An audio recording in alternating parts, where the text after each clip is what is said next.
ਤੁਸੀਂ ਦੇਖ ਰਹੇ ਹੋ ਜੀ ਪ੍ਰਾਈਮ ਏਸ਼ੀਆ ਟੀਵੀ। ਮੈਂ ਹਾਂ ਗੁਰਪ੍ਰੀਤ ਸੰਧਾਵਾਲੀਆ ਤੇ ਇਸ ਪ੍ਰੋਗਰਾਮ ਦੇ ਵਿੱਚ ਅਸੀਂ ਅੱਜ ਜਿਹੜੀ ਮੁਲਾਕਾਤ ਕਰਵਾਉਣ ਜਾ ਰਹੇ ਹਾਂ, ਇਹਦੇ ਤੋਂ ਬਹੁਤ ਕੁਝ ਤੁਹਾਨੂੰ ਸਮਝਣ ਨੂੰ ਮਿਲੇਗਾ, ਕਿਉਂਕਿ ਇਸ ਵਕਤ ਪੰਜਾਬ ਦੀਆਂ ਸੜਕਾਂ ਦੇ ਉੱਪਰ ਇੱਕ ਰੋਸ ਹੈ, ਇੱਕ ਸੰਘਰਸ਼ ਹੈ ਤੇ ਉਸ ਰੋਸ ਨੂੰ, ਸੰਘਰਸ਼ ਨੂੰ ਬਹੁਤ ਸਾਰੇ ਲੋਕ ਆਸ ਉਮੀਦ ਨਾਲ ਵੀ ਦੇਖ ਰਹੇ ਆ, ਨਾਲ ਦੀ ਨਾਲ ਉਸ ਚੀਜ਼ ਦੀ ਸਪੋਰਟ ਵੀ ਕਰ ਰਹੇ ਆ। ਪਰ ਬਹੁਤ ਸਾਰੇ ਐਸੇ ਪੰਜਾਬੀ ਨੇ, ਚਾਹੇ ਉਹ ਪੰਜਾਬ 'ਚ ਨੇ ਜਾਂ ਪੰਜਾਬੋਂ ਬਾਹਰ ਨੇ, ਉਹਨਾਂ ਨੂੰ ਕਈ ਘੁੰਡੀਆਂ 'ਚ ਸਮਝ ਨਹੀਂ ਆਉਂਦੀਆਂ ਕਿ ਅਸਲ ਗੱਲ ਹੈ ਕੀ, ਕਿਉਂਕਿ ਬੁਲਾਰੇ ਬਹੁਤ ਨੇ ਤੇ ਉਹਨਾਂ ਸਾਰੀਆਂ ਗੱਲਾਂ ਦੇ ਵਿੱਚੋਂ ਕਿਤੇ ਇੱਕ ਗੱਲ ਦਾ ਫਰਕ ਪੈ ਜਾਂਦਾ, ਕਿਤੇ ਦੂਜੀ ਦਾ ਪੈ ਜਾਂਦਾ। ਪਰ ਅਸਲ ਦੇ ਵਿੱਚ ਕਿਸਾਨਾਂ ਦੀਆਂ ਮੰਗਾਂ ਕੀ ਨੇ, ਅਸਲ ਰੌਲਾ ਕੀ ਆ, ਕਹਾਣੀ ਕੀ ਹੈ, ਇਹ ਸਾਰਾ ਕੁਝ ਸਮਝਣ ਦੇ ਲਈ ਅੱਜ ਆਪਾਂ ਭਾਰਤੀ ਕਿਸਾਨ ਯੂਨੀਅਨ ਤੋਂ ਬਲਵੀਰ ਸਿੰਘ ਰਾਜੇਵਾਲ ਹੋਰਾਂ ਨੂੰ ਇੱਥੇ ਬੁਲਾਇਆ। ਉਹਨਾਂ ਦੇ ਨਾਲ ਆਪਾਂ ਗੱਲਬਾਤ ਕਰਾਂਗੇ। ਰਾਜੇਵਾਲ ਸਾਹਿਬ, ਤੁਸੀਂ ਆਏ, ਤੁਹਾਡਾ ਬਹੁਤ ਬਹੁਤ ਸਵਾਗਤ ਜੀ। ਮਿਹਰਬਾਨੀ, ਸਤਿ ਸ਼੍ਰੀ ਅਕਾਲ। ਰਾਜੇਵਾਲ ਸਾਹਿਬ, ਸਭ ਤੋਂ ਪਹਿਲਾਂ ਤੇ ਮੈਨੂੰ ਜੇ ਮੈਂ ਆ ਜਿਹੜਾ 25 ਵਾਲਾ ਬੰਦ ਹੈ ਇਹਦੇ ਬਾਰੇ ਪੁੱਛਣਾ ਚਾਹਾਂ ਤਾਂ ਤੁਸੀਂ ਕਿਵੇਂ ਦੇਖਦੇ ਹੋ? ਕਿਉਂਕਿ ਕਿਹਾ ਜਾਣ ਲੱਗ ਪਿਆ ਸੀ ਕਿ 40 ਸਾਲਾਂ ਦੇ ਵਿੱਚ ਕਦੀ ਪੰਜਾਬੀਆਂ ਨੇ ਇਦਾਂ ਦਾ ਇਕੱਠ ਨਹੀਂ ਵੇਖਿਆ ਕਿ ਕਿਸਾਨ ਯੂਨੀਅਨਾਂ ਵੱਲੋਂ ਕੋਈ ਕਾਲ ਦਿੱਤੀ ਗਈ ਹੋਵੇ ਤੇ ਸਮੁੱਚਾ ਪੰਜਾਬ ਹੀ ਆਪ ਮੁਹਾਰੇ ਉਧਰ ਨੂੰ ਤੁਰ ਪਿਆ ਹੋਵੇ। ਇਹਨੂੰ ਬੰਦ ਨੂੰ, ਉਸ ਦਿਨ ਨੂੰ ਕਿਵੇਂ ਦੇਖਦੇ ਹੋ? ਸੰਧਾਵਾਲੀਆ ਜੀ, ਅਸਲ ਗੱਲ ਇਹ ਹੈ ਵੀ ਮੈਨੂੰ ਕੁਝ ਥੋੜਾ ਲਿਖਣ ਦੀ ਆਦਤ ਹੈ ਜੀ। ਆਮ ਤੌਰ ਤੇ ਅਖਬਾਰਾਂ 'ਚ ਮੈਂ ਜਿਹੜੇ ਮੁੱਦੇ ਨੇ ਉਹਨਾਂ ਦੇ ਉੱਤੇ ਲਿਖਦਾ ਰਹਿਣਾ ਜੀ ਜੀ। ਮੈਂ ਕੋਈ 3 ਸਾਲ ਤੋਂ ਇਸ ਇਸ਼ੂ ਤੇ ਮੈਨੂੰ ਸ਼ੱਕ ਹੋਇਆ ਵੀ ਸਰਕਾਰ ਕਿੱਧਰ ਨੂੰ ਜਾ ਰਹੀ ਹੈ ਤੇ ਮੈਂ ਲਿਖਣਾ ਸ਼ੁਰੂ ਕੀਤਾ ਜੀ। ਪਹਿਲੀ ਮੀਟਿੰਗ ਜਿੱਥੋਂ ਮੈਨੂੰ ਸ਼ੱਕ ਹੋਇਆ ਉਹ ਇਹ ਸੀ ਵੀ ਅਕਤੂਬਰ 2017 ਚ ਨੀਤੀ ਆਯੋਗ ਦੀ ਇੱਕ ਮੀਟਿੰਗ ਸੀ। ਉਹਦੇ ਵਿੱਚ ਪੰਜਾਬ ਚੋਂ ਮੈਨੂੰ ਸੱਦਿਆ ਗਿਆ ਤੇ ਰਾਜਸਥਾਨ ਤੋਂ ਰਾਮਪਾਲ ਜਾਟ ਜੀ ਸੀ ਤੇ ਮਹਾਰਾਸ਼ਟਰ ਤੋਂ ਵਿਜੇ ਜਵੰਦੀਆ ਹੋਰੀ ਸੀ, ਸਾਡੇ ਪੁਰਾਣੇ ਸਾਥੀ ਰਹੇ ਜੀ। ਉੱਥੇ ਮੁੱਦਾ ਇਹ ਸੀ ਭਈ ਖੇਤੀ ਦਾ ਗਰੋਥ ਰੇਟ ਘਟ ਗਿਆ, ਹਾਊ ਟੂ ਰਿਵਾਈਵ। ਅੱਛਾ ਜੀ। ਉੱਥੇ ਉਹਦੇ ਵਿੱਚ ਉਸ ਮੀਟਿੰਗ ਵਿੱਚ 100 ਕੁ ਬੰਦਾ ਹਾਜ਼ਰ ਸੀ, ਜਿਹਦੇ ਵਿੱਚ ਸਾਰੇ ਸਰਕਾਰੀ ਤੇ ਗੈਰ ਸਰਕਾਰੀ ਅਰਥ ਸ਼ਾਸਤਰੀ ਸੀ, ਟੌਪ ਬਿਊਰੋਕਰੇਟ ਸੀ ਤੇ ਕੰਪਨੀਆਂ ਦੇ CEO ਸੀ। 3 ਬੰਦੇ ਅਸੀਂ ਸੀ ਜੀ। ਤੇ ਕਿਹਾ ਗਿਆ ਵੀ 10 ਤੋਂ 1 ਵਜੇ ਤੱਕ ਇਹ ਮੀਟਿੰਗ ਚੱਲਣੀ ਹੈ ਜੀ। ਹੋਇਆ ਇਹ ਵੀ ਜਦੋਂ ਸ਼ੁਰੂ ਹੋਇਆ ਉਦੋਂ ਹੀ ਜਿਹੜੀ ਗੱਲ ਰੱਖੀ ਗਈ, ਇੱਕ ਸਰਕਾਰੀ ਅਰਥ ਸ਼ਾਸਤਰੀ ਨੇ ਜੀ, ਉਹਨੇ ਕਿਹਾ ਜੀ ਵੀ ਖੇਤੀ ਦਾ ਜਿਹੜੀ ਖੜੋਤ ਹੈ ਗਰੋਥ ਰੇਟ 'ਚ, ਇਹਨੂੰ ਤੋੜਨ ਵਾਸਤੇ ਇਨਵੈਸਟਮੈਂਟ ਚਾਹੀਦੀ ਹੈ ਜੀ। ਇਨਵੈਸਟਮੈਂਟ ਕਿਸਾਨ ਦੇ ਕੋਲ ਤਾਂ ਹੈ ਨਹੀਂ। ਇਸ ਕਰਕੇ ਮੈਂ ਸਮਝਦਾ ਵੀ ਸਾਨੂੰ ਕਾਰਪੋਰੇਟ ਹਾਊਸਿਸ ਨੂੰ ਰਿਕੁਐਸਟ ਕਰਨੀ ਚਾਹੀਦੀ ਹੈ ਵੀ ਇਹਦੇ 'ਚ ਇਨਵੈਸਟ ਕਰਨ ਜੀ। ਉਹ ਤੇ ਬਾਅਦ ਕਿਉਂਕਿ ਗਿਣੀ ਮਿਥੀ ਖੇਡ ਸੀ, ਉੱਥੇ ਅਗਲਾ ਇੱਕ ਕਾਰਪੋਰੇਟ ਹਾਊਸ ਦਾ CEO ਉੱਠਿਆ। ਅੱਛਾ ਜੀ। ਉਹਨੇ ਕਿਹਾ ਜੀ we are ready to invest, ਪਰ ਸਾਡੀਆਂ ਕੁਝ ਸ਼ਰਤਾਂ ਨੇ। ਸ਼ਰਤਾਂ ਸਾਡੀਆਂ ਇਹ ਨੇ ਭਈ ਸਾਨੂੰ 5 ਤੋਂ 7,000 ਏਕੜ ਦੇ ਕਲਸਟਰ ਜ਼ਮੀਨ ਦੇ ਤਿਆਰ ਕਰਕੇ ਦੇ ਦਿਓ ਜੀ। ਸਰਕਾਰ ਉਹਦਾ ਠੇਕਾ ਤੈਅ ਕਰ ਦੇ, ਅਸੀਂ ਖਜ਼ਾਨੇ ਜਮ੍ਹਾਂ ਕਰਾ ਦਾਂਗੇ, ਜ਼ਮੀਨ ਦੇ ਮਾਲਕ ਨੂੰ ਸਰਕਾਰ ਪੇ ਕਰ ਦੇ। ਦੂਜੀ ਗੱਲ ਉਹਨੇ ਕਿਹਾ ਵੀ ਫਿਰ 50 ਸਾਲਾਂ ਲੀਜ਼ ਤੇ ਦੇ ਦਿਓ, ਕਿਸਾਨ ਸਾਡੇ ਕੰਮ 'ਚ ਦਖਲ ਨਾ ਦੇਵੇ। ਅੱਛਾ ਜੀ। ਜੇ ਉਹਨੇ ਕੰਮ ਕਰਨਾ ਹੈ ਤਾਂ ਉਹ ਬਤੌਰ ਮਜ਼ਦੂਰ ਉੱਥੇ ਕੰਮ ਕਰ ਲਏ ਜੀ, ਨੌਕਰੀ ਕਰ ਲੈ, ਸਾਡੇ ਨੌਕਰੀ ਕਰ ਲੈ, ਸਾਡੇ ਕੋਲ ਮਾਲਕ ਨਹੀਂ। ਤੇ ਇਹ ਚੱਲਦੀ ਰਹੀ ਇਸੇ ਲਾਈਨ ਤੇ। ਸਾਰ ਹੈ ਜਿਹੜਾ ਬੋਲੇ ਇੱਥੇ, ਜਿਹੜਾ ਬੋਲੇ ਇੱਥੇ। ਉਹਨਾਂ ਨੇ 12:30 ਵਜਾ ਤੇ ਸਾਨੂੰ ਟਾਈਮ ਨਾ ਦਿੱਤਾ। ਮੇਰਾ ਨੰਬਰ ਵੀ ਕੱਟਤਾ ਵੀ ਇਹਨਾਂ ਦੀ ਬਾਅਦ 'ਚ ਸੁਣਾਂਗੇ। ਰਾਮਪਾਲ ਜਾਟ ਦੀ ਗੱਲ ਵਾਰੀ ਆਈ, ਉਹਨੂੰ ਵੀ ਕਹਿ ਦਿੱਤਾ ਬਾਅਦ 'ਚ ਸੁਣਾਂਗੇ। ਤੇ ਵਿਜੇ ਜਵੰਦੀਆ ਦੀ ਆਈ ਗੱਲ, ਬਾਅਦ 'ਚ ਸੁਣਾਂਗੇ। ਮੈਨੂੰ ਲੱਗਿਆ ਵੀ 1 ਵਜੇ ਮੀਟਿੰਗ ਖਤਮ ਹੋ ਜਾਣੀ ਹੈ, 12:30 ਹੋ ਗਏ, ਇਹ ਤਾਂ ਗੜਬੜ ਹੈ। ਕੋਈ ਮੈਸੇਜ ਗਲਤ ਦੇਣਾ ਚਾਹੁੰਦੇ ਨੇ ਸਾਰੇ ਦੇਸ਼ ਵਾਸੀਆਂ ਨੂੰ ਵੀ ਕਿਸਾਨਾਂ ਦੇ ਨੁਮਾਇੰਦੇ ਸਾਡੇ ਵਿੱਚ ਸੀ ਤੇ ਅਸੀਂ ਇਹ ਫੈਸਲਾ ਕੀਤਾ। ਇਹ ਫੈਸਲਾ ਤਾਂ ਕੀਤਾ। ਮੈਂ ਉੱਠਿਆ, ਉੱਠ ਕੇ ਮੈਂ ਇੱਕੋ ਗੇਟ ਸੀਗਾ, ਅੰਦਰੋਂ ਦੀ ਕੁੰਡੀ ਲਾ ਕੇ ਉੱਚੀ ਆਵਾਜ਼ 'ਚ ਕਿਹਾ, ਮਿਸਟਰ ਚੇਅਰਮੈਨ ਮੇਰੇ ਵੱਲ ਧਿਆਨ ਦਿਓ। ਅੱਛਾ ਜੀ। ਸਾਰਿਆਂ ਦਾ ਧਿਆਨ ਹੋ ਗਿਆ। ਮੈਂ ਕਿਹਾ ਸਾਨੂੰ ਹਾਜ਼ਰੀ ਲਾਉਣ ਵਾਸਤੇ ਬੁਲਾਇਆ? ਨਹੀਂ ਨਹੀਂ, ਆਪਕੀ ਬਾਤ ਸੁਣੇਗੇ। ਮੈਂ ਕਿਹਾ ਜੇ ਸੁਣਨੀ ਹੁੰਦੀ ਸਾਡਾ ਨੰਬਰ ਕਿਉਂ ਕੱਟਿਆ? ਅੱਧਾ ਘੰਟਾ ਰਹਿ ਗਿਆ, ਅਸੀਂ 3 ਅੱਡ ਸਟੇਟਾਂ ਤੋਂ ਬੰਦੇ ਆਏ ਹਾਂ ਤੇ ਅਸੀਂ ਅੱਧੇ ਘੰਟੇ ਵਿੱਚ ਸਾਡੀ ਗੱਲ ਖਤਮ ਹੋ ਜਾਊ ਜੀ। ਨਹੀਂ ਨਹੀਂ ਸੁਣੇਗੇ। ਮੈਂ ਕਿਹਾ ਵੀ ਸੁਣਨਾ ਕਿੱਥੇ, 1 ਵਜੇ ਤੋਂ ਖਤਮ ਕਰ ਦੇਣੀ ਮੀਟਿੰਗ। ਤੇ ਮੈਂ ਕਿਹਾ ਵੀ ਮੇਰੀ ਗੱਲ ਸੁਣ ਲਓ। ਮੈਂ ਉੱਠ ਗਿਆ, ਕੁੰਡੀ ਐਵੇਂ ਨਹੀਂ ਲਾਈ। ਜਿਹੜਾ ਤੁਸੀਂ ਮੈਸੇਜ ਦੇਣਾ ਚਾਹੁੰਦੇ ਸਾਰੇ ਦੇਸ਼ ਵਾਸੀਆਂ ਨੂੰ, ਮੈਂ ਇਹਦੇ ਉਲਟ ਦੇਣਾ ਚਾਹੁੰਦਾ ਜੀ। ਮੈਂ ਇੱਥੋਂ ਕਿਸੇ ਨੂੰ ਬਾਹਰ ਨਹੀਂ ਨਿਕਲਣ ਦਾ, ਭਾਵੇਂ ਮੈਨੂੰ ਕੁੱਟ ਕੇ ਨਿਕਲਿਓ। ਮੈਂ ਦੇਸ਼ ਦੇ ਕਿਸਾਨਾਂ ਨੂੰ ਦੱਸਣਾ ਚਾਹੁੰਦਾ ਵੀ ਅਸੀਂ ਬੈਠੇ ਹਾਂ, ਇਹ ਆਹ ਗੰਦ ਘੋਲ ਰਹੇ ਨੇ ਤੇ ਅਸੀਂ ਇਹਨਾਂ ਦਾ ਵਿਰੋਧ ਕਰ ਰਹੇ ਹਾਂ। ਮੈਨੂੰ ਕੁੱਟ ਕੇ ਲੰਘ ਜਾਓ, ਮੈਂ ਨਹੀਂ ਨਿਕਲਣ ਦਿੰਦਾ ਕਿਸੇ ਨੂੰ। ਮੀਟਿੰਗ 3 ਵਜੇ ਤੱਕ ਚੱਲੀ, ਫਿਰ ਖੁੱਲ ਕੇ ਗੱਲਾਂ ਹੋਈਆਂ। ਮੈਂ ਉਹਦੇ ਇੱਕ ਗੱਲ ਕਹਿ ਕੇ ਆਇਆ, ਮੈਨੂੰ ਲੱਗਦਾ ਉਹਦਾ ਹਾਲੇ ਤੱਕ ਉਹਨਾਂ ਤੇ ਅਸਰ ਹੈ ਜੀ। ਮੈਂ ਜਿਹੜੀ ਗੱਲ ਕਹਿ ਕੇ ਆਇਆ, ਮੈਂ ਉਹਨਾਂ ਨੂੰ ਕਿਹਾ ਵੀ ਇੱਕ ਗੱਲ ਸਮਝ ਲਓ, ਤੁਸੀਂ ਮੈਨੂੰ ਲੱਗਦਾ ਸਾਰਾ ਕੁਝ ਤੈਅ ਕੀਤਾ ਹੈ। ਤੁਸੀਂ ਪੰਜਾਬ ਦਾ ਜੱਟ ਤੇ ਹਰਿਆਣੇ ਦਾ ਜਾਟ, ਇਹਨਾਂ ਦੀ ਕਲਚਰ ਇੱਕੋ ਜਿਹੀ ਹੈ। ਜੇ ਜੱਟ ਦਾ ਪੁੱਤ ਸਾਰੀ ਜ਼ਮੀਨ ਵੇਚ ਦੇ ਜੀ, ਅਸੀਂ ਉਹਨੂੰ ਫੇਰ ਵੀ ਜ਼ਿਮੀਂਦਾਰ ਦਾ ਪੁੱਤੇ ਕਹਿੰਦੇ ਹਾਂ। ਜਦੋਂ ਅਸੀਂ ਧੀਆਂ ਪੁੱਤਾਂ ਦੇ ਰਿਸ਼ਤੇ ਕਰਦੇ ਹਾਂ, ਅਸੀਂ ਪੁੱਛਦੇ ਮੁੰਡੇ ਨੂੰ ਜ਼ਮੀਨ ਕਿੰਨੀ ਆਉਂਦੀ ਹੈ। ਇਹਦੇ ਮਾਅਨੇ ਕੀ ਹੈ? ਇਹਦੇ ਮਾਅਨੇ ਇਹ ਅਸੀਂ ਧਰਤੀ ਨਾਲ ਜੁੜੇ ਹੋਏ ਲੋਕ ਹਾਂ। ਬਿਲਕੁਲ ਸਹੀ। ਜਿੱਦਣ ਤੁਸੀਂ ਇਹ ਪਾਲਿਸੀ ਲਾਗੂ ਕੀਤੀ ਨਾ, ਜਿਹਦੇ ਕੋਲ ਅੱਧਾ ਕਿੱਲਾ ਉਹ ਵੀ ਗੰਡਾਸਾ ਚੱਕੂ, ਜਿਹਦੇ ਕੋਲ 1.5 ਕਿੱਲਾ ਉਹ ਵੀ ਗੰਡਾਸਾ ਚੱਕੂ, ਜਿਹਦੇ ਕੋਲ 20 ਕਿੱਲੇ ਉਹ ਵੀ ਗੰਡਾਸਾ ਚੱਕੂ। ਪੰਜਾਬ ਔਰ ਹਰਿਆਣਾ 2 ਸਟੇਟਾਂ ਤੁਹਾਡੇ ਵੱਸ 'ਚ ਨਹੀਂ ਰਹਿਣੀਆਂ। ਬਹੁਤ ਵੱਡੀ ਲਾਅ ਐਂਡ ਆਰਡਰ ਪ੍ਰੋਬਲਮ ਹੋ ਜੂ, ਸੋਚ ਸਮਝ ਕੇ ਹੱਥ ਪਾਇਓ। ਇਹ ਉਦੋਂ ਕਹਿਤੀ ਸੀ ਗੱਲ? ਉਦੋਂ 2017 ਅਕਤੂਬਰ 'ਚ। ਅੱਛਾ ਜੀ। ਅੱਛਾ, ਉਹ ਤੇ ਥੋੜੇ ਦਿਨ ਬਾਅਦ ਇੱਕ ਮੇਰੇ ਹੱਥ ਰਿਪੋਰਟ ਲੱਗੀ, ਜਿਹੜੀ ਇੱਕ ਵੱਡੀ ਅਖਬਾਰ 'ਚ ਇੰਡੀਅਨ ਐਕਸਪ੍ਰੈਸ 'ਚ ਛਪੀ ਸੀ, ਮੈਨੂੰ ਨਾਂ ਨਹੀਂ ਯਾਦ ਜੀ। ਉਹ ਇਹ ਸੀ ਵੀ ਵਰਲਡ ਬੈਂਕ ਤੇ WTO ਦੇ ਦਬਾਅ ਹੇਠ ਭਾਰਤ ਸਰਕਾਰ ਕੰਮ ਕਰ ਰਹੀ ਹੈ।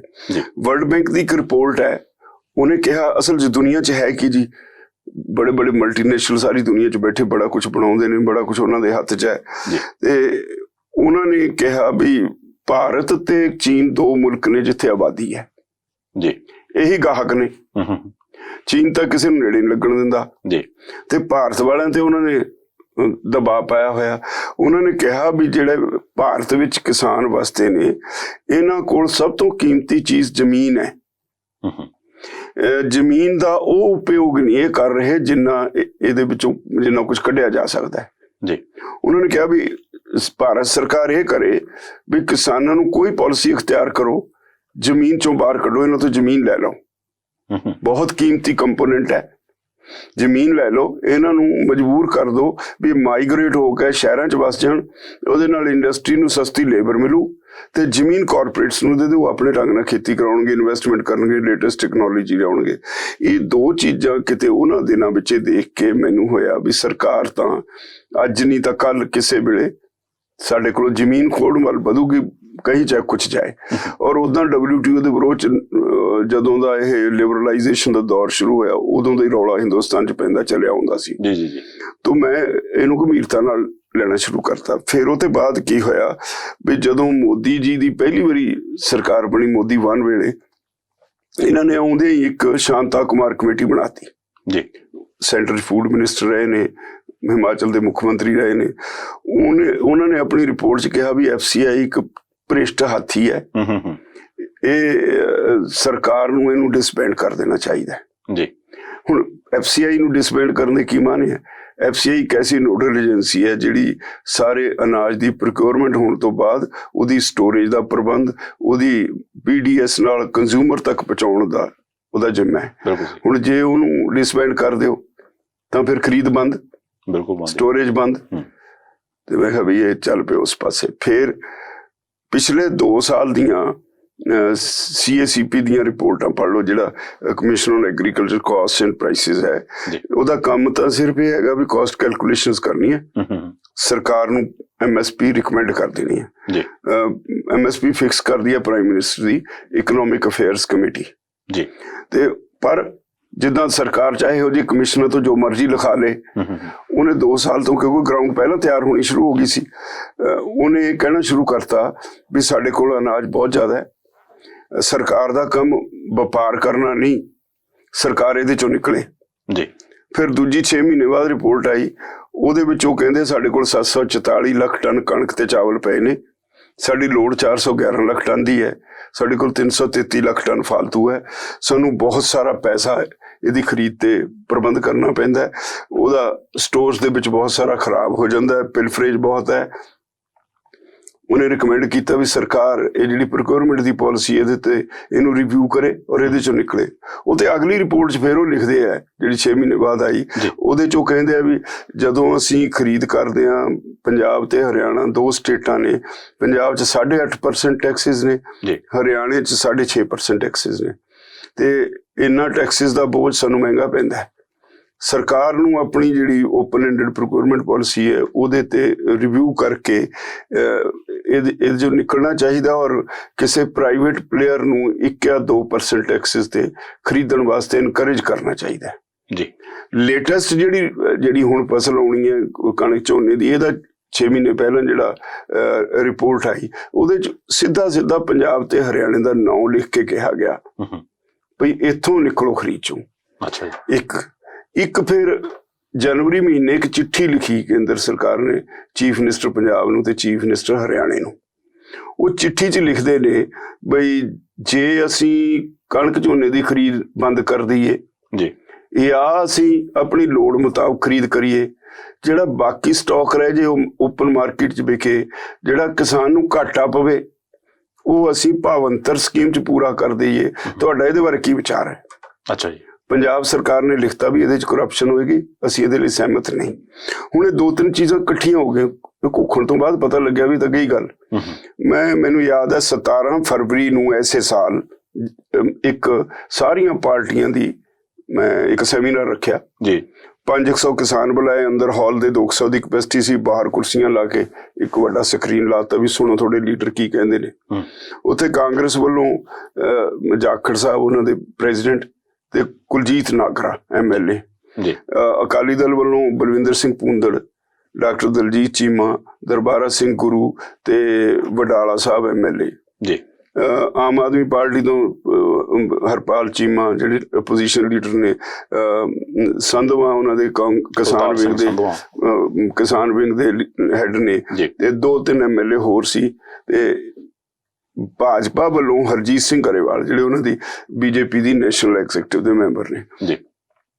ਮੈਂ ਇਕੱਲੇ ਤੇ ਸਵਾਲ ਕੀਤੇ, ਉਹਨਾਂ ਨੂੰ ਸਾਰਿਆਂ ਨੂੰ ਇਹ ਡਾਕੂਮੈਂਟ ਇੱਕ ਫਾਈਲ ਚ ਲਾ ਕੇ ਦਿੱਤੇ ਵੀ ਪੜ੍ਹ ਲਓ ਕਿਆ ਸਕੀਮ ਬਣੀ ਹੋਈ ਆ, ਬਣਿਆ ਹੋਇਆ ਆਹ ਲਓ ਡਾਕੂਮੈਂਟ, ਐਵੇਂ ਜਵਾਨੀ ਜਮਾ ਖਰਚ ਨਹੀਂ, ਸਰਕਾਰੀ ਡਾਕੂਮੈਂਟ ਨੇ।